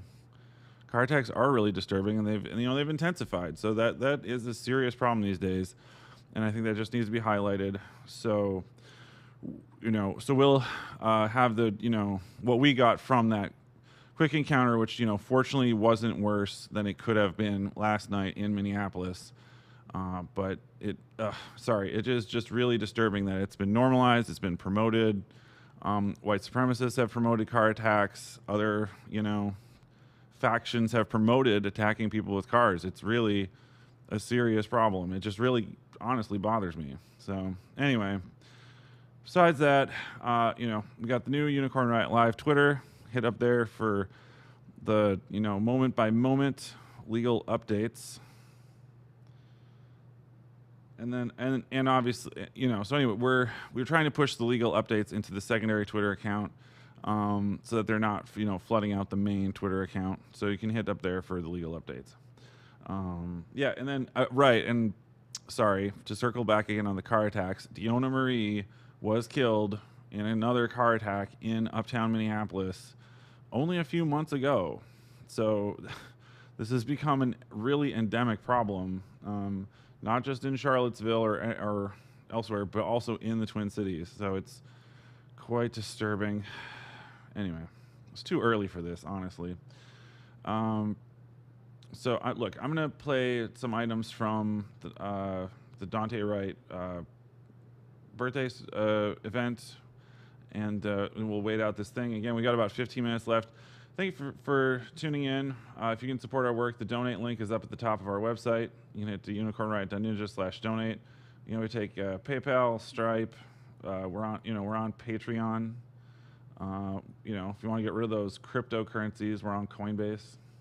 So, that support makes a difference, right? We have multiple people working on this. It's a serious undertaking to try to bring out the trial info to you folks. And so we really appreciate your support. It really makes a huge difference. It's what's been keeping us going for 6 years. So thanks for tuning in.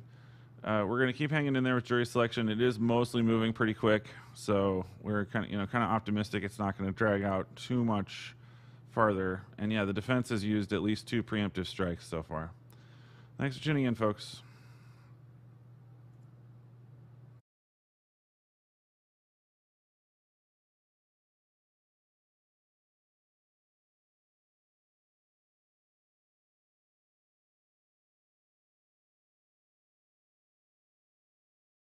This piece is in honor of Daunte Wright, and this is basically the summation of how I felt driving home April 11th, tears in my eyes, looking in my rearview mirror and just at a loss for words. So I guess I just kind of wrote it down. So I'll get into this in a second.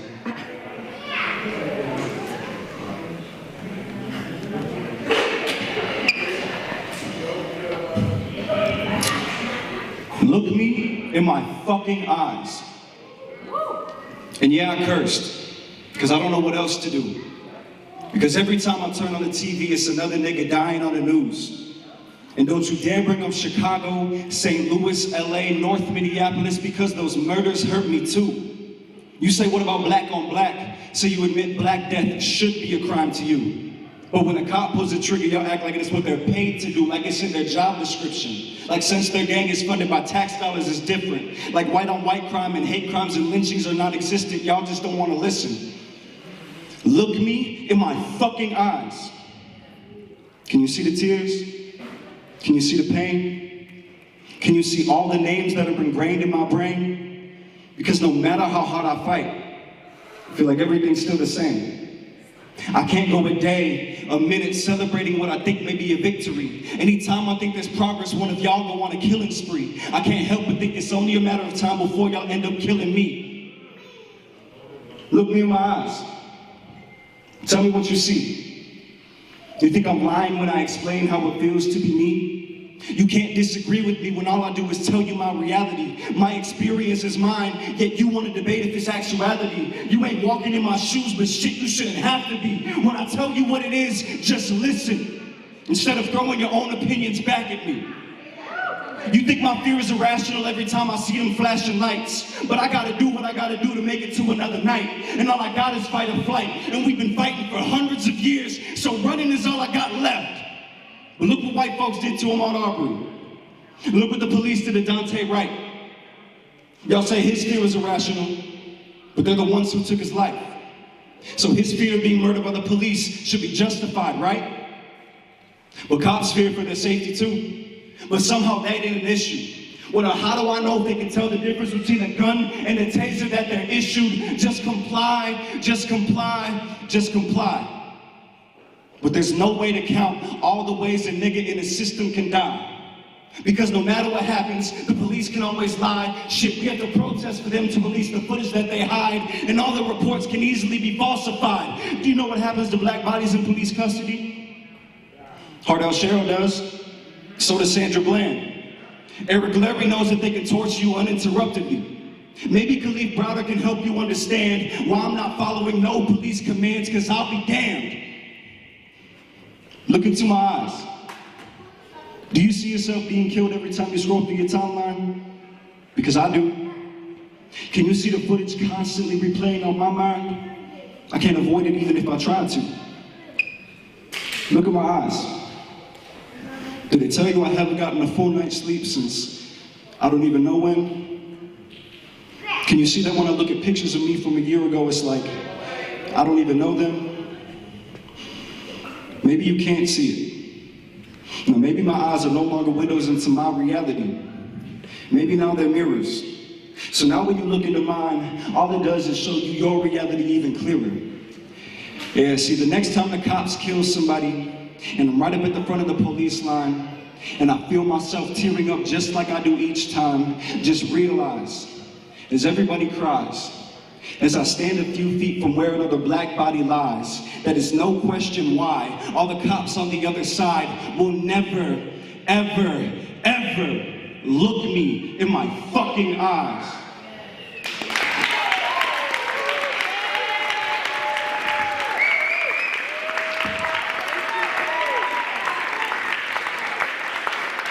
That was amazing. Loved it.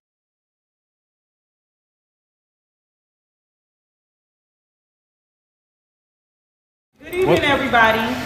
We are here today to celebrate the life of Daunte Wright, who we all know should be here.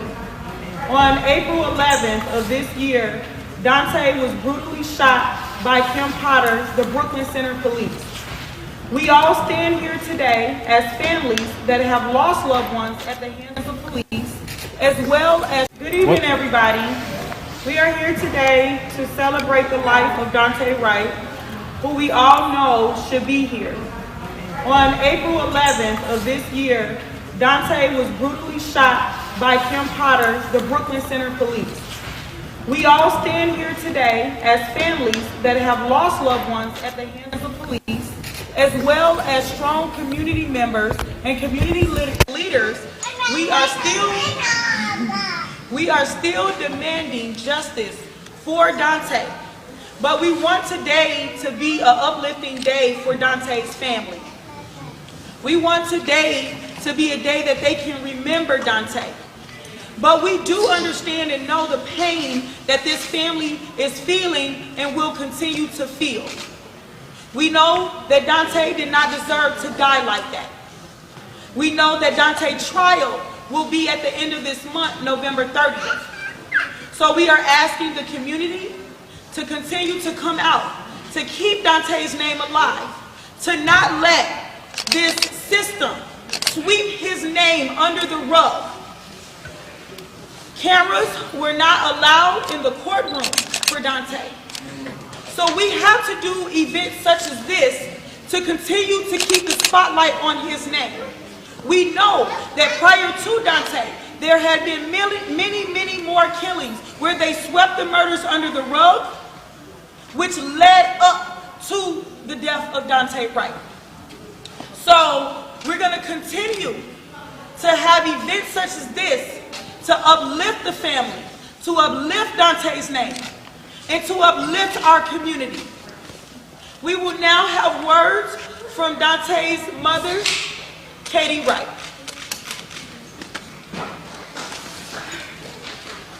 Hello, everybody. Today we gather in Brooklyn Center, Community Center, to celebrate Daunte's 21st birthday.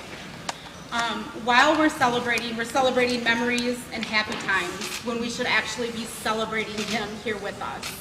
Unfortunately, Brooklyn Center Police failed us, and that's why we're here today celebrating his memories.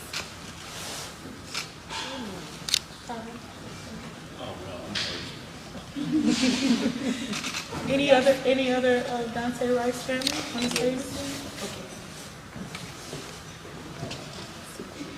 Hi, everybody. I'm Katie Wright and Aubrey Wright's sister, Naisha Wright. I do want to thank everybody for coming out here and showing my family support because we really do need it. Again, we want to make sure that we get some type of justice for my brother and my sister because they should never have to view their son, excuse me, y'all, Could y'all spread the heart real fast? They should never have to come home to see their son like this, as well as that beautiful urn. They don't deserve this. We're just asking for some type of justice and just support. We really need the community support. And whatever y'all can do, please do. Whatever you can say, please say. My brother and sister should not be going through this. These are some of the most beautiful people in the world, and the children that they have created. My nieces suffering, my nephews suffering. We just ask if we can get some type of justice and continue the support. Say his name! Daunte Wright! Say his name! Daunte Wright! Say his name! Daunte Wright! Thank you. We will now have just brief comments. Please, if you can, families, keep it brief. We will have a few families that we have Jamar Clark's family standing here in solidarity with Katie Wright today. We also have the family of Travis Jordan to stand in solidarity with Daunte's family here today. We also have the family of Courtney Williams to stand here, and also the family of Justin Tigan to stand in solidarity. So if you guys, any families want to say anything, please, please, please keep it brief, because we want this to be an uplifting day for the families. We want them to celebrate today. That is what Katie said and requested, that she really wants to be uplifted and happy today as much as she can with what she's going through. So any families that would like to come forward and say anything in conjunction of what already has been said on behalf of Daunte Wright family, please do so. Please keep your comments brief. Well, I'm Paul Johnson. I'm the best friend of Travis Jordan, who was murdered, now upcoming on November 9th, 3 years ago, by the 4th Precinct MPD on a wellness check. I have, since the day we were honoring Justin Tigan and Representative John Thompson was speaking how another black man was going to die. He knew it when Jason Heisler, Kobe Heisler's father, text messaged me saying that the police had killed another black man right at that moment. We had to unfortunately leave Tashira's event to go mourn and demand justice for the Wright family. We have leadership who fails time and time and time and time again to ever stand by the community and the families of the victims that the police take. I will have and always will stand by the Wright family and every family of stolen lives. All power to the people. All power to the people. Thank you, Paul. Any other families that would like to say anything before we proceed? If no other families, we also have the family of Emmett Till that is standing here or here today to be in solidarity with Katie Wright and Aubrey Wright and the whole entire family. We also want to thank Visual Black Justice for helping to host this event this evening, Family Supporting Families, and other, I apologize if I forget anybody, but any other entities that help to make this possible, the Memorial, Daunte Wright Memorial Foundation as well, and anyone else that we thank you so much for making this possible for the Wright family this evening. We will now call forward a strong supporter of our family who has been fighting legislation on behalf of our families to get the laws changed. I will now call forward John McCollin, and that will be our last speaker for the evening. Thank you. Hello. First, I'd like to say my condolences to the family who should not have to be here. My name is Jonathan McClellan. I'm president of the Minnesota Justice Coalition.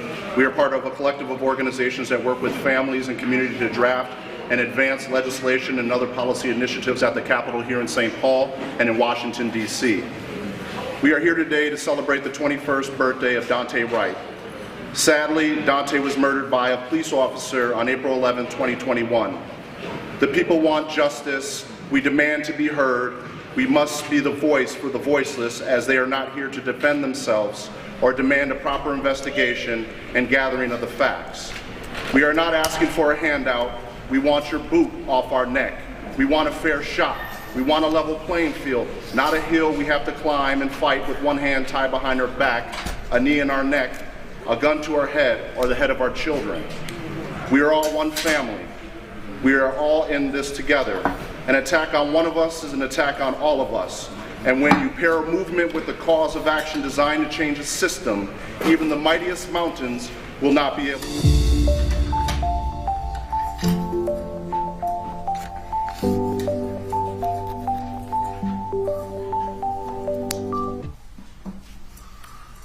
All right, is counsel ready? Your Honor, Yes. before you call a juror, the next juror has sat on a jury, answer 16 on page 12. He was on a jury. The case was about protesters trespassing. My question to Your Honor is, when I question this juror, am I allowed to ask what the verdict was? Some judges allow it, some don't. I don't. You don't? All right, thank you. Okay, thank you for asking. Yes. All right. Thank you, Deputy.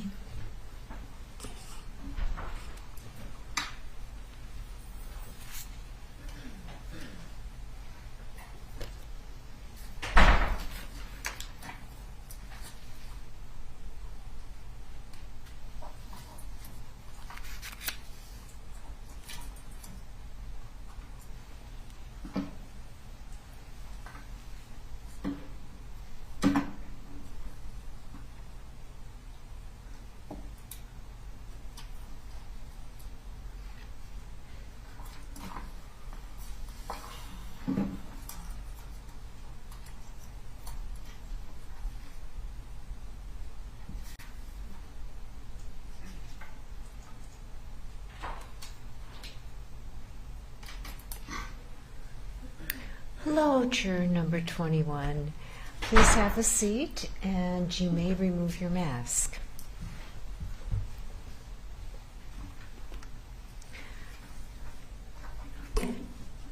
Thank you for filling out the questionnaire. I just have a couple follow-up questions, and the attorneys may have some too, okay? You stated that you had a somewhat negative general impression of defendant Kimberly Potter and a somewhat negative impression of Daunte Wright. My question is whether or not you could listen to the evidence in this case and base your decision only on the evidence in this case, your common sense and my instructions, and not base it on some preconceived general impression you formed before. Yes, I can. Okay, thank you. There was a question on the questionnaire, do you believe your community has been negatively or positively affected by any of the demonstrations? And your answer was, I believe people are asking us to see. I don't remember if you remember that answer, but could you explain what you meant?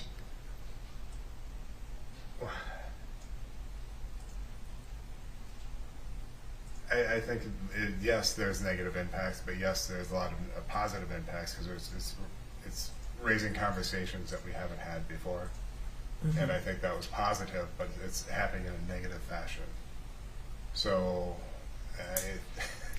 in a negative fashion. Well, there's a lot of things going on around there. There's a lot of looting and stuff that I consider negative. But I think a lot of the things that people were trying to say were positive things that were hard conversations to have. Gotcha. Getting us to open our eyes.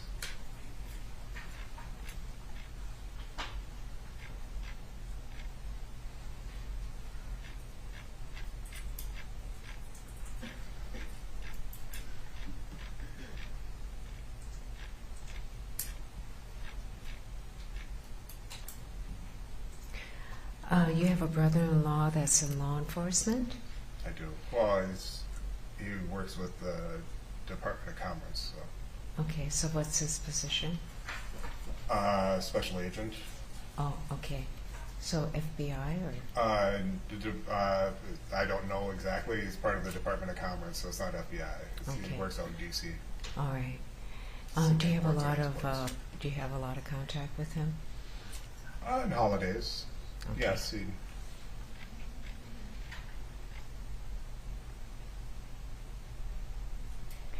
A close friend of yours was a victim of a crime. It was a break-in.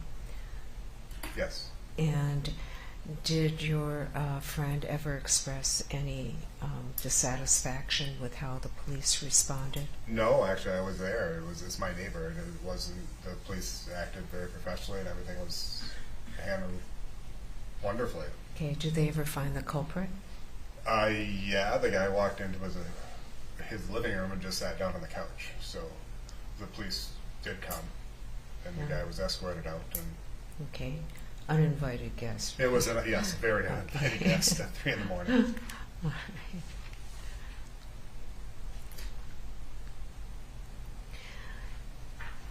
And you served on a jury in a criminal case, and that case was about protesters trespassing, right?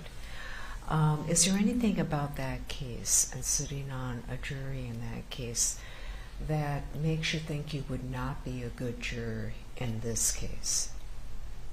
No. Okay.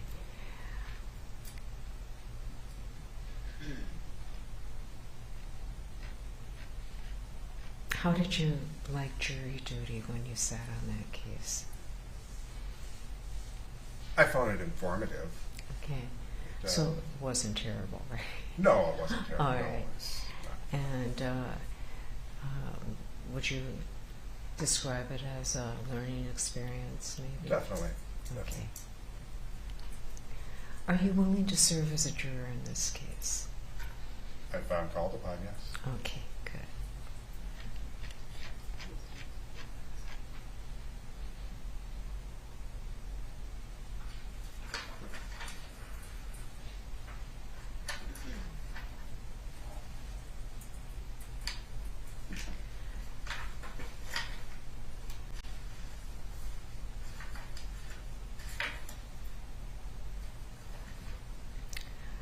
All right.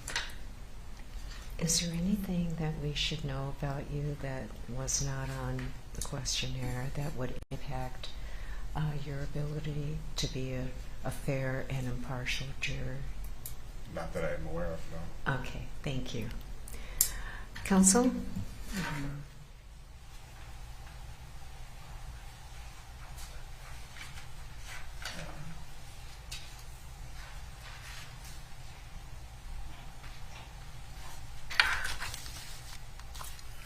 Good morning, sir. Good morning.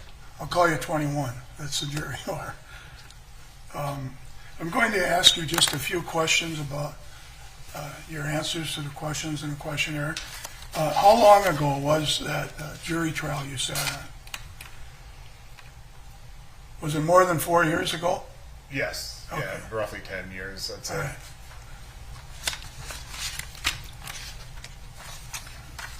And you do mention in your juror questionnaire, you've already told the judge, explained that to the judge, that you had a somewhat negative impression of my client, our client, Kim Potter, and you had a somewhat negative impression of Daunte Wright. And your answer to the Daunte Wright reason is, I don't condone fleeing from a police officer. And is that the reason that you have a negative? This is one of them, yeah, that would be the Okay.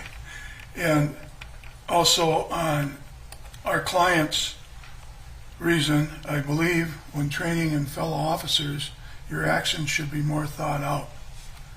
Have you seen the video in this case, sir? Yes, I have. Okay. I'm sorry, the answer's right down here, 2 to 8 times. Have you seen it? That's what you say here, I don't know. Yeah, that was quite a while ago when it was out quite a bit when the it first happened. That's when I. If you're asked, or if you're called upon to be a juror in this case, could you rely on the evidence in the courtroom here and not rely on any of the video you observed, or for that matter, any newspaper articles, magazine articles that you've read about this? Could you keep those outside the courtroom? I've ceased reading any articles about this since you guys instructed me to, so yes, I think I could.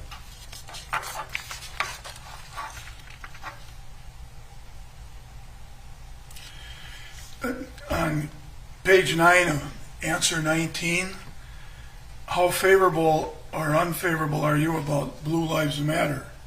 And you say you're neutral, and then you state, it feels like marketing. Of course, all lives matter, but cops aren't dying at nearly the same rate. What did you exactly mean by that? when it seemed like a marketing aspect to counter Black Lives Matter, kind of counter the thought process that they're trying to get across, and I didn't necessarily agree with the process. With the Cop Lives Matter? I don't disagree that Cop Lives Matter. Right. It just seemed like it was to counter something else that was another. I guess my question pertained to cops aren't dying at nearly the same rate. What did you mean by that? Well, Black Lives Matter is trying to draw attention to people dying at an alarming rate, and I think that's what they're trying to do.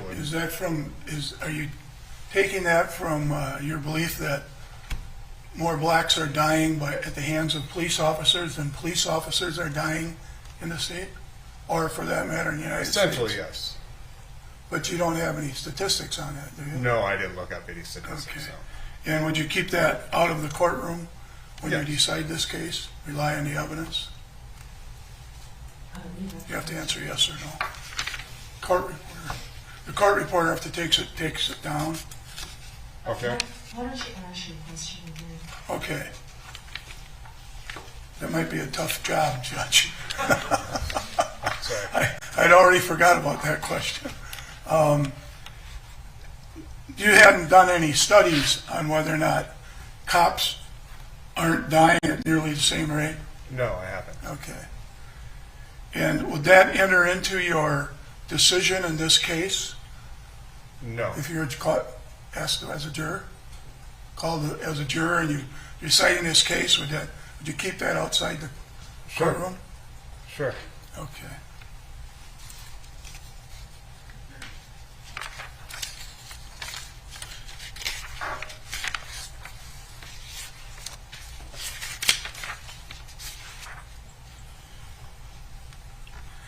Your honest answer to 10, not that all the rest of them were honest too, but this one, time away from work and family, but this is only my selfish reasons. What was the question on number 10? Oh, why do you feel that way about, do you want to serve as a juror in this case? Not sure. And do you want to serve as a juror, or would you rather go home? Well, I think it would be. It's kind of, there are some difficulties that would have to be overcome. Yes. Okay, and what are those? Would you be able to overcome them? Yes, I would be able to. I was just being honest that spending time away from my family would be difficult.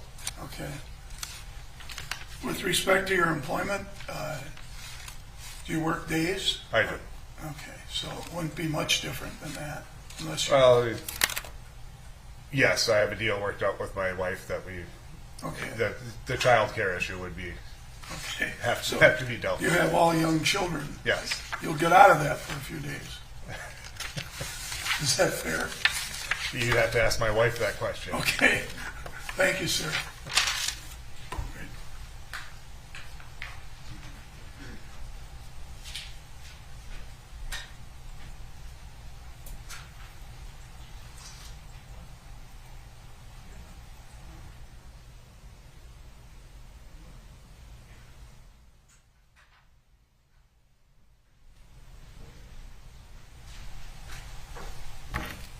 We'll pass the juror. Thank you, sir.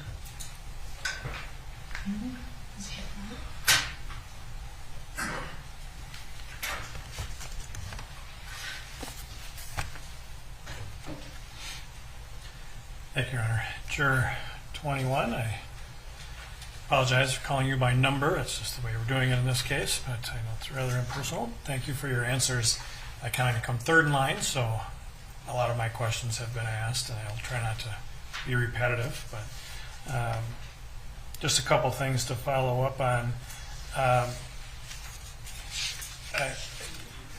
Your impression of the victim in this case, you don't condone fleeing from a police officer.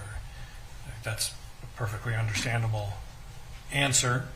And I just want to ask you, if you were to serve as a juror, would you look at that aspect of the case as just another part of all the evidence put forward in the case? Does that make sense to you? I think so. I mean, whether we condone it generally, yes, I understand, may not be relevant to how it plays out in a case in a courtroom. Does that make sense? Yes. And I'm not telling you, how to think about it one way or the other. It's just, I just wanted to ask that, you'd be able to view the evidence in the courtroom about the whole case fairly and openly. Is that something you can do? I think I can.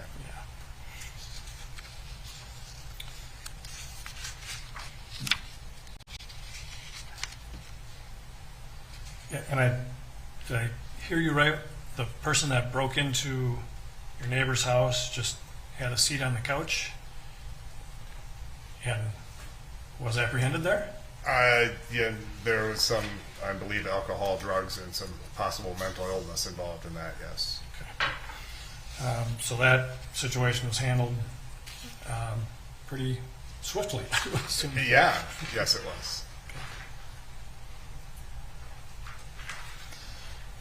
There was the chart of questions about agree and disagree. Do you recall that? Not all of them, but yes. Yeah. It was a long time ago you filled this out, I assume, right? I believe it was back in August. So. Yeah. There's one question about police in my community make me feel safe, and you agreed with that. I think we all want the police to make us feel safe in our community, right? Anything about that? Obviously this is a case that involves a police officer. Anything about that notion that would make it difficult for you to be a fair and impartial juror in a case involving a police officer? I don't think it would affect me, no. Okay.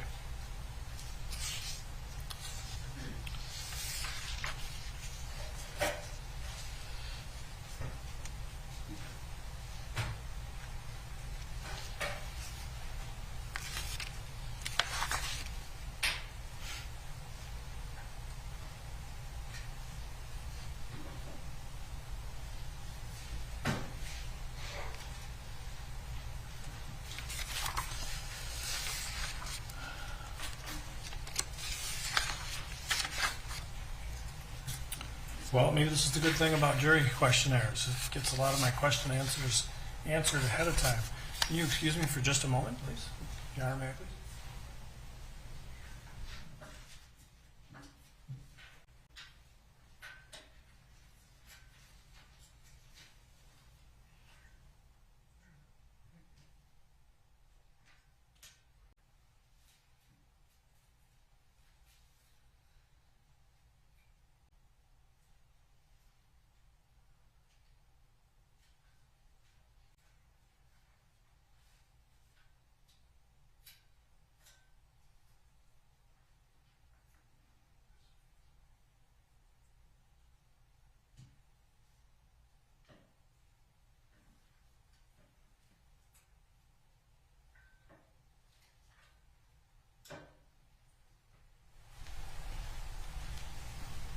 Thank you for your patience. There is one thing I did want to follow up on. You were asked earlier about your impressions of the victim, Mr. Wright, in this case, and you said something like, not the only reason. Were there other things that you heard about him that affected, an opinion you might have had about him? No, I haven't. I've been avoiding any of that. That's been out as instructed. It was just based on the whole situation was kind of made me think everything was, from what I seen in the video when it first happened, it made everybody look bad. And just as I think you assured them that you would not bring impressions made back then about Ms. Potter, same thing with regard to Mr. Wright, correct? Correct. And so you would have no difficulty setting aside those previous thoughts and impressions and deciding the case just on the evidence in the courtroom. Correct. Yeah, we can pass the juror. All right. You will be a juror on this case. You'll be receiving a call as to when and where you should report. We estimate that it'll start December 8th, but you'll receive a phone call confirming. Okay? So thank you very much, and have a wonderful rest of the day.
So the court order is cut off there. Please sit down. And would you please remove your mask? Yes. Thank you. All right. Thank you for being so patient. You're one of the last people we're asking questions of today. Thank you for filling out your questionnaire. You indicated that your spouse is currently retired but worked as a law clerk in the public defender's office. Which county was that in? Hennepin, it was here. Okay, so she worked as a law clerk with the Hennepin County Public Defender's Office? Yeah. Okay. Do you know what she did? Do you know what she did as a law clerk? I don't. I mean, I remember the judge, if you want me to say the judge, but Okay. I don't remember exactly. Okay, did she work for a judge too? Yes. Okay, so she was a law clerk for a judge as well in Hennepin County? Yes. How long ago did, she's now retired, how long ago did she work? It's been a long time. I'm going to say, well, I'd be giving away my age, but I'm going to say, you know, we're talking 35, 40 years, probably, a long time. Okay, so she would have been quite young when she was a law clerk. Okay. Yes. And so she not only clerked for the PD's office, but she also clerked for a judge. Yes. And how long did she clerk for a judge? Maybe a year or two. Okay. It wasn't, you know, it All wasn't very long. Did she ever end up practicing law? No. Okay. No. And she was also a policy advocate with Family and Children's Services. Was that Correct. Hennepin County as well? Yes. And was that also a long time ago? Yes. Okay. Is there anything about your spouse having clerked for the public defender's office that makes you think you'd lean toward the defense and as opposed to the prosecution? No. Okay, so you can be fair to both sides? Yes. All right. Yes.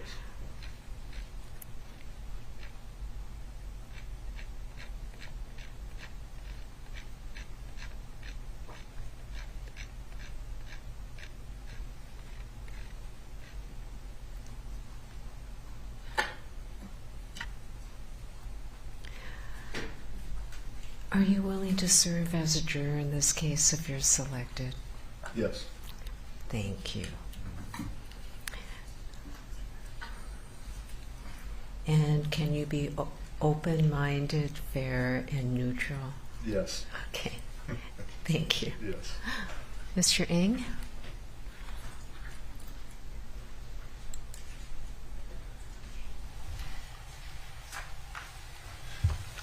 Good morning. Good morning. My name is Paul Ng. I'm with Earl Gray and Amanda Montgomery. We represent Officer Potter. Yes. And I have a chance to ask you just a few questions, and then we're going to be good to go. Yes, sir. Okay. You indicate on your questionnaire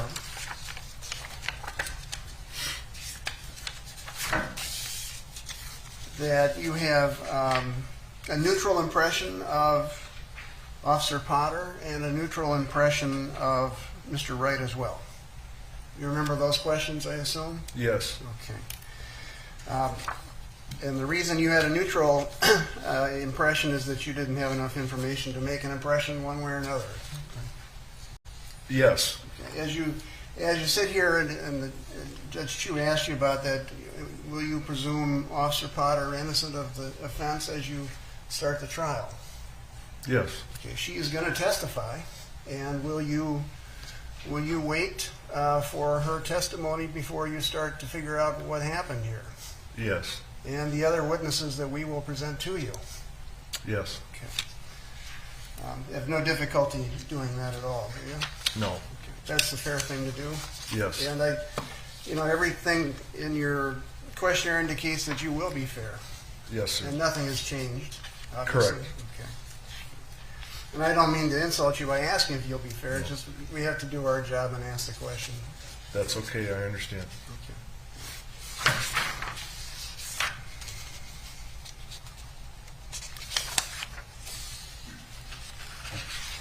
And page 4, it said that the question was if you talked about Daunte Wright's death to your family, you say yes.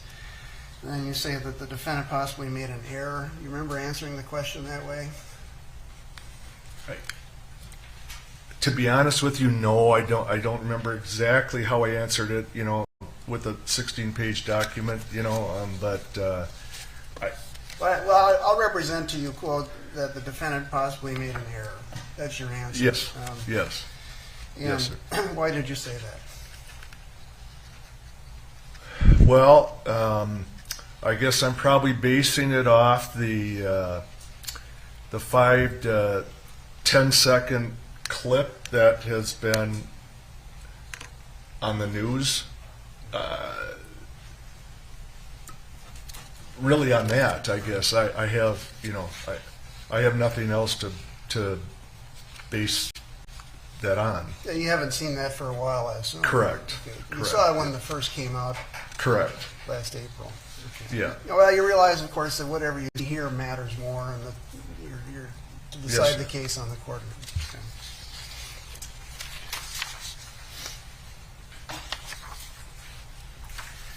And we had a couple of questions on 7, which was this strongly disagree, strongly agree section. And it indicates that the police in my community make me feel safe, and you strongly agree, correct? Yes. Okay. And you say because law enforcement officers have such dangerous jobs, it's not right to second guess decisions they make while on duty, and you say somewhat agree? Yes. And still feel that way? I do. Yes. But once again, you're going to listen to the evidence and Correct. let the chips fall where they may. Correct.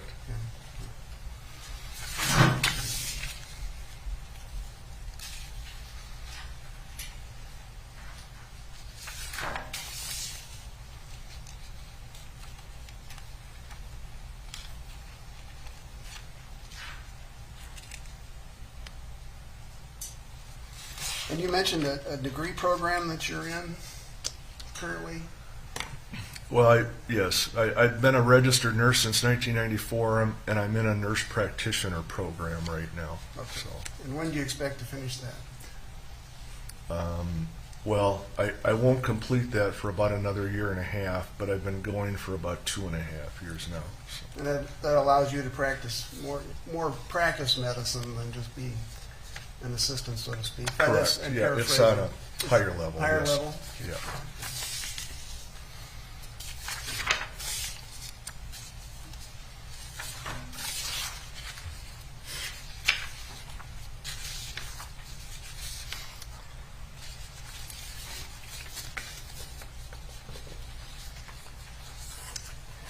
Is there anything I forgot to ask you? I mean, we've got these are really complete. And they're complete for a reason, so we don't make you stay here too often. Anything else that we should know about you? No. Thank you very much. Thank you.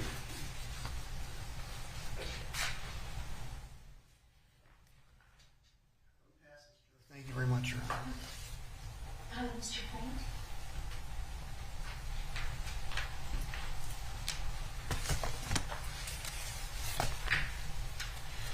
Thank you, Your Honor. Juror number 22. Sorry to just call you by number, but that's just how we're doing it in this case, so if you'll understand. I wanted to follow up on some of the questions and your answers. You indicated you were asked early on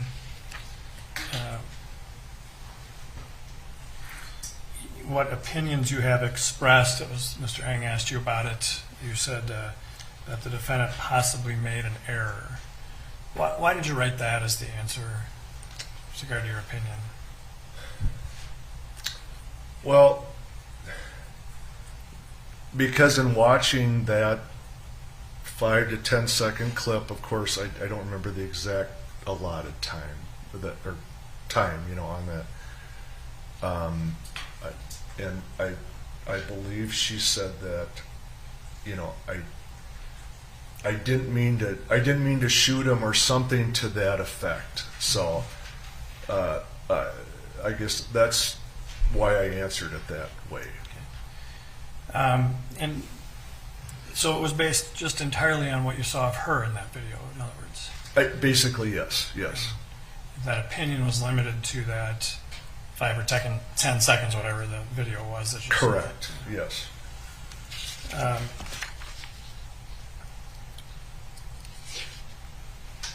You indicated, the next page was a question about the demonstrations that have taken place in the Twin Cities.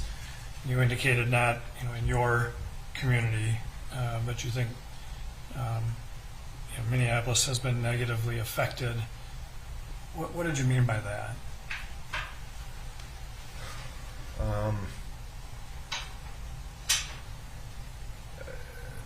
Well, these are all just difficult circumstances of these events.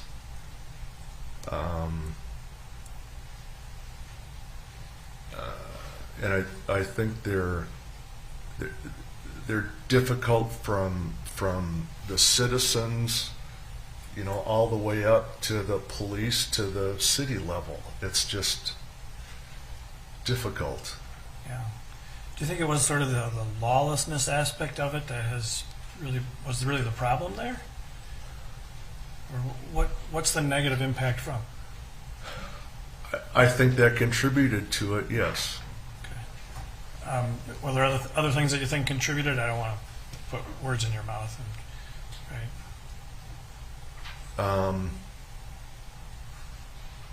I guess I really can't think of anything else. And you indicated that you strongly agreed that police in your community make you feel safe. Right? Yes. And I think we need a police department, yes. Yeah. Well, I think everybody wants to feel safe, and part of the police's job. And the demonstrations, there was not a time of feeling safe, was it? No, that was difficult to watch. Yeah. And I assume you don't want to see that happen again, right? Correct.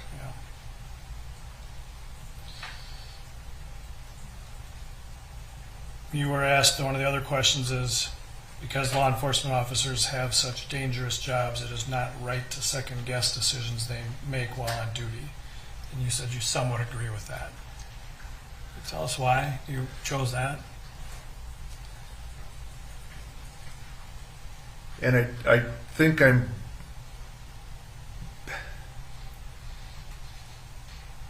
just basing that off, you know, they've got a difficult job. And maybe it's just me, but I don't know that I necessarily raise them up to a higher standard, but I mean, I certainly expect them to be law-abiding and you know, they have difficult decisions to make too at times. And part of the decisions that they make are meant to help keep you safe. Correct, yes. So you really need them out there. Correct, yes. And you indicated, one of the other statements was, I do not trust the police, and you said you strongly disagree. Why did you choose strongly disagree there? I strongly disagree that I do trust them. Yeah, it's a double negative. Sorry. No, I completely get it. And I have it right in front of me and you don't, so I completely get it. But the statement is, I do not trust the police, and you strongly disagree with that.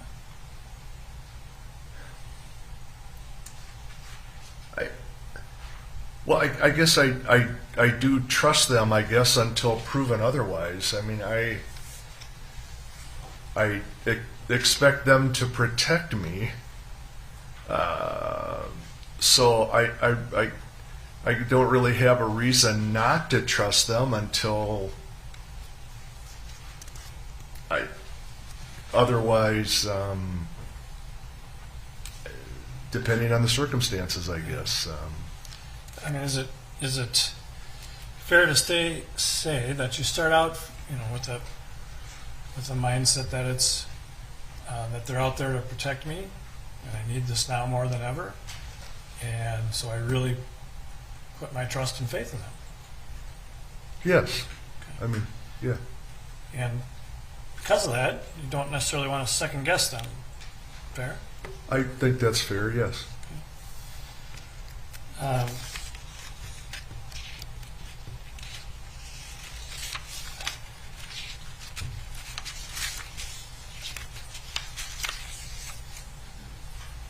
Yeah, you know, what you know about this case obviously involves a former police officer. You know, given that mindset, the way that you see these things, and I'm not saying your answers are right or wrong. They're your answers, right? But given what you've told us, can you tell us that you know you can be fair and impartial in a case that involves looking at the actions of a police officer? Yes. You feel that you can do that? Yes.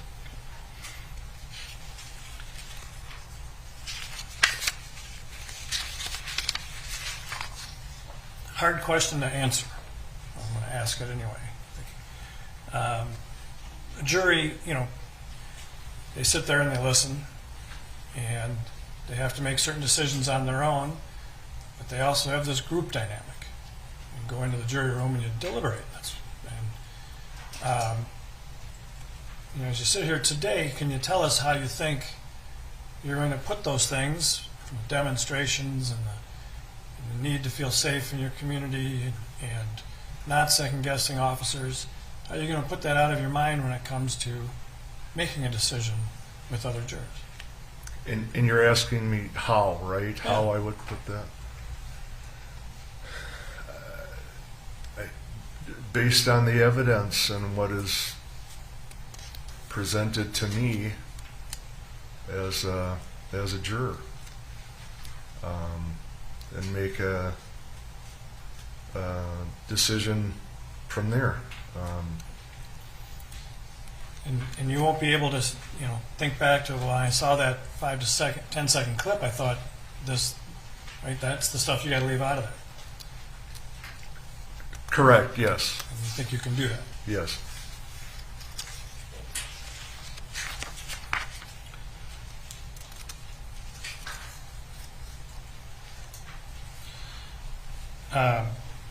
You own some guns yourself. Sounds like mostly for sporting or hunting, right? Just waterfowl, yeah, like ducks and geese, yeah. And more of a challenge than a four-legged deer standing out in the field. The ducks are pretty safe when I'm out there. Yeah. They'd still probably rather you not be there, but you give them a sporting chance, is what Right, I'm saying. right, exactly. Feel pretty strong about guns?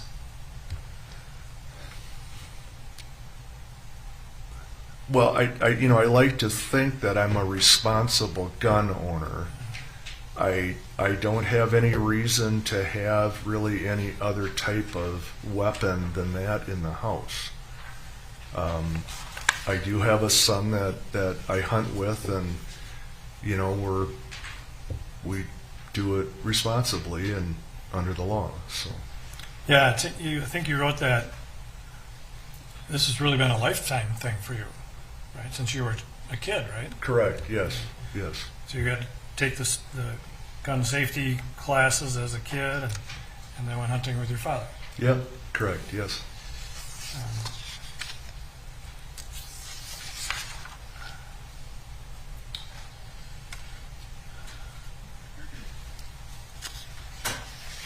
Going to venture into some probably dangerous territory here and talk to you about how long ago your wife worked for the court system. Been a long time. Did you were you married at the time, or was that? Yeah, we got married after she went to law school, and she went to the U of M and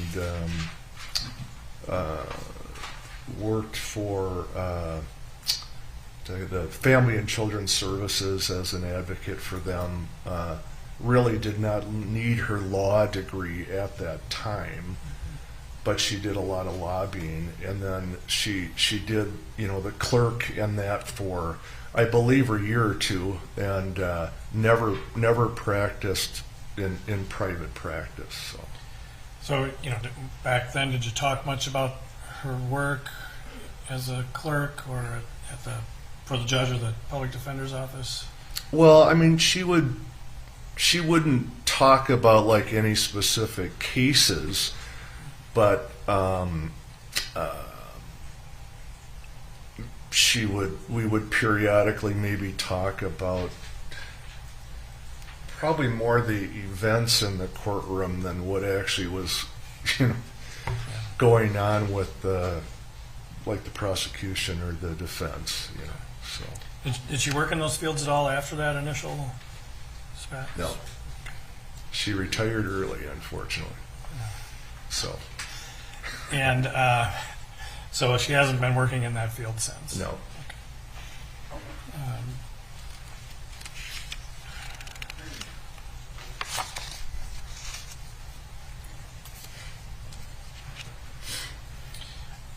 And are you currently working as an RN? Yes, doing some private home health care. I worked in a number of emergency departments up until last December when St. Joseph's closed their doors, and certainly school now is taking up a fair amount of my time too. So. Yeah, so that's what I want to ask you, because you indicated you're self-employed. Is that still the situation?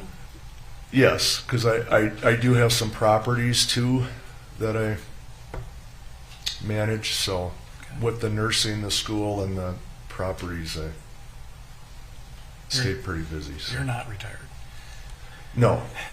And so, if you are selected as a juror, you got to be here. The judge told you all day. And, for a few weeks, 2-3 weeks, there's a chance you're sequestered during deliberation. That's often very difficult for self-employed people. Can you tell us how that's going to affect you?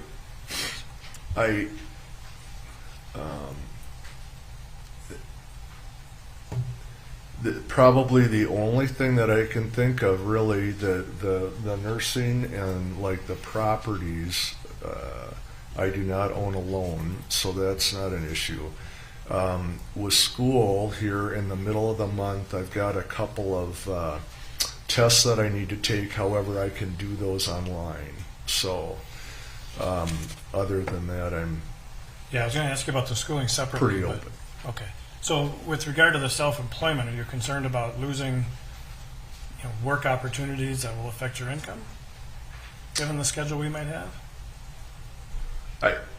It shouldn't be a problem because I do gain income from my properties too. So, And then, school, obviously, it's something we get concerned about because this time of year, often there are tests and things to take.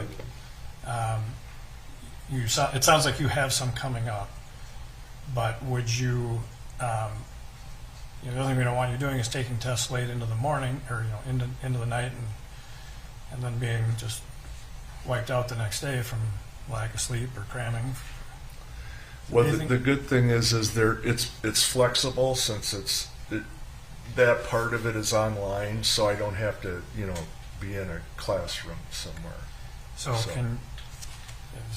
just the way we usually ask this, can you assure us that with all those things going on, your self-employment and your school, you could give your undivided attention here at the courtroom for the trial? Yes, sir. Yes. If you could excuse me for just a moment, Your Honor, may I have a moment?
Sorry for the separate meeting there.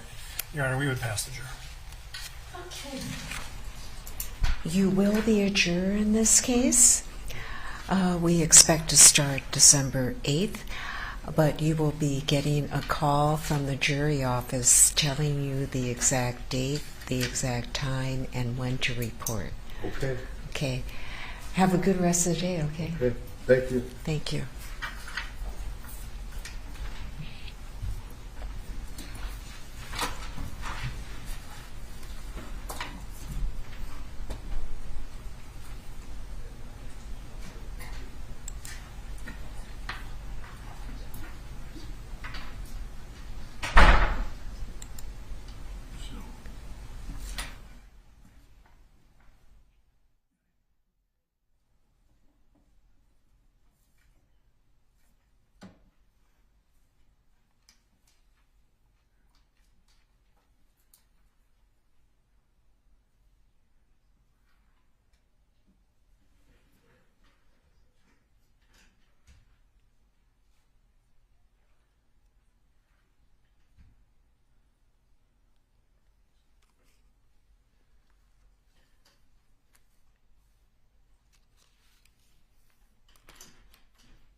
Hello, number 23.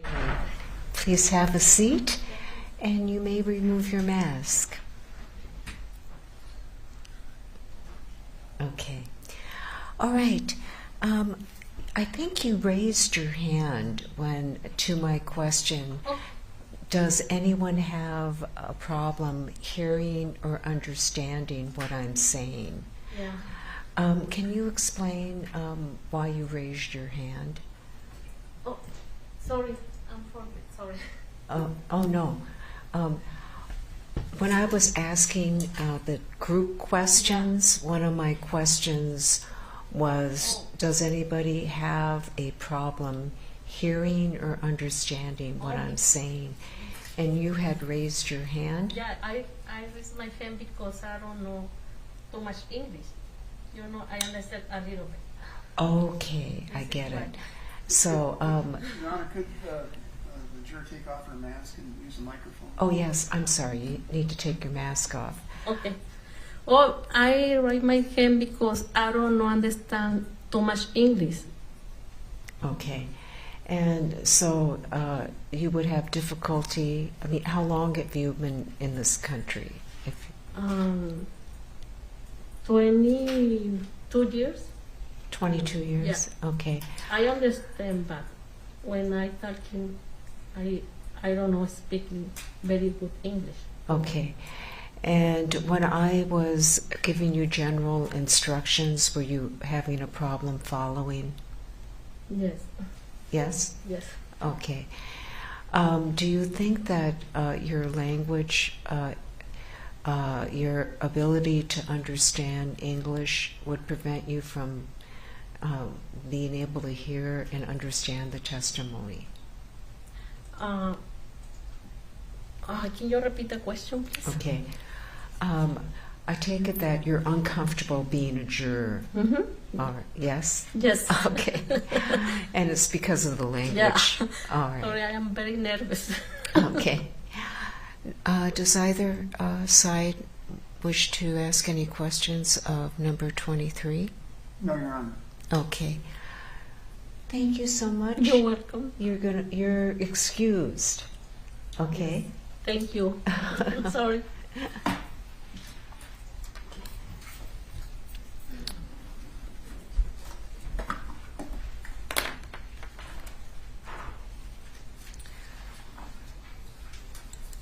Okay, counsel, we can't get our next group until 1:30.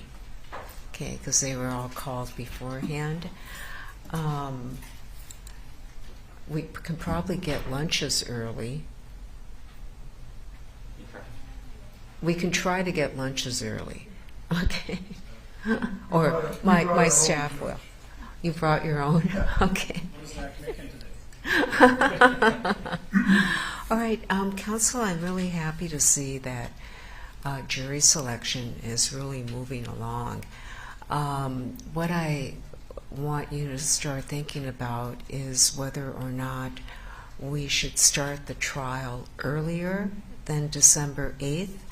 I do want to have at least a day or a half a day to go over jury instructions, okay, because I think it may take some time to do that. Does anyone have any strong feelings about not starting earlier, assuming that will take at least a day beforehand to get the jury instructions finalized? Can we get back to after lunch? Sure. We scheduled around your 8th day. Right. And I recognize that it may not be possible because we had all counted on December 8th as being the date. I think I'm just speaking off the cuff. It may depend upon how much earlier you want to start. I think Okay. scheduling matters as well. Right. Okay, we'll kind of play it by ear. And you might want to check with some of your witnesses to see if they can make it earlier. But notwithstanding, we're going to take a day off before we start the trial, just so we have enough time to do jury instructions. Okay? All right. Have a good lunch, everyone.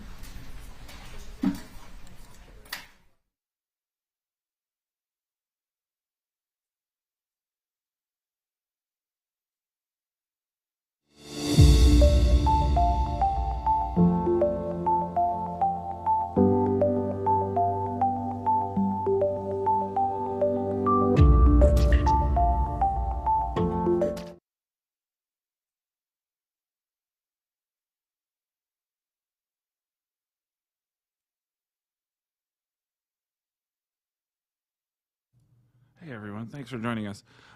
We have been following the second day of jury selection here at the Kim Potter trial, and it sounds like things are moving along in a way a little bit ahead of schedule, because I think we've got about at least 7 jurors impaneled at this point. We'll verify those numbers and have things updated after the lunch break. So, we're working on putting together some videos, and we're going to try to have possibly a live interview as well. So I think what we're going to shoot for here, if it's 11:55 Central Time, is then around 12:35 to 12:40. We might come back and do a live interview quick before we come back into court for the afternoon session. But it sounds like, with the way jury selection is going, it sounds probable that before the 8th that they won't be in court, is what Judge Chu was just saying. So that's kind of good news that this isn't dragging out. We saw a lot of contentious juror selection during the Derek Chauvin trial in Minneapolis earlier this year. We saw a lot of contentious jury selection in Charlottesville at the Daunte Wright trial just a few weeks ago. So jury selection can be pretty tough, but it seems so far that this is not quite the same tone as some of the other ones that we've seen. So thank you all for joining us. We're gonna, we're gonna keep sort of bringing together not just stuff specifically about the Daunte Wright case, but also about police policy in the Twin Cities and police brutality, victims of state violence, hearing from the voices of people really affected by these issues. Okay, hopefully the sound won't go crazy here. Sometimes when the signal goes back to these default feeders, it can get strange. So anyway, thanks again. We'll take the stream down. We really appreciate your support. Again, take a look at our website, unicornriot.ninja. Kim Potter trial landing page is right up there at the top. And our new account, Unicorn Riot Live, has the live twist-by-twist court updates playing for you all. So thanks all for joining us. Again, this is Dan. We really appreciate everyone, donating, keeping this project moving day by day. We're here. Thank you. We'll be back in the afternoon.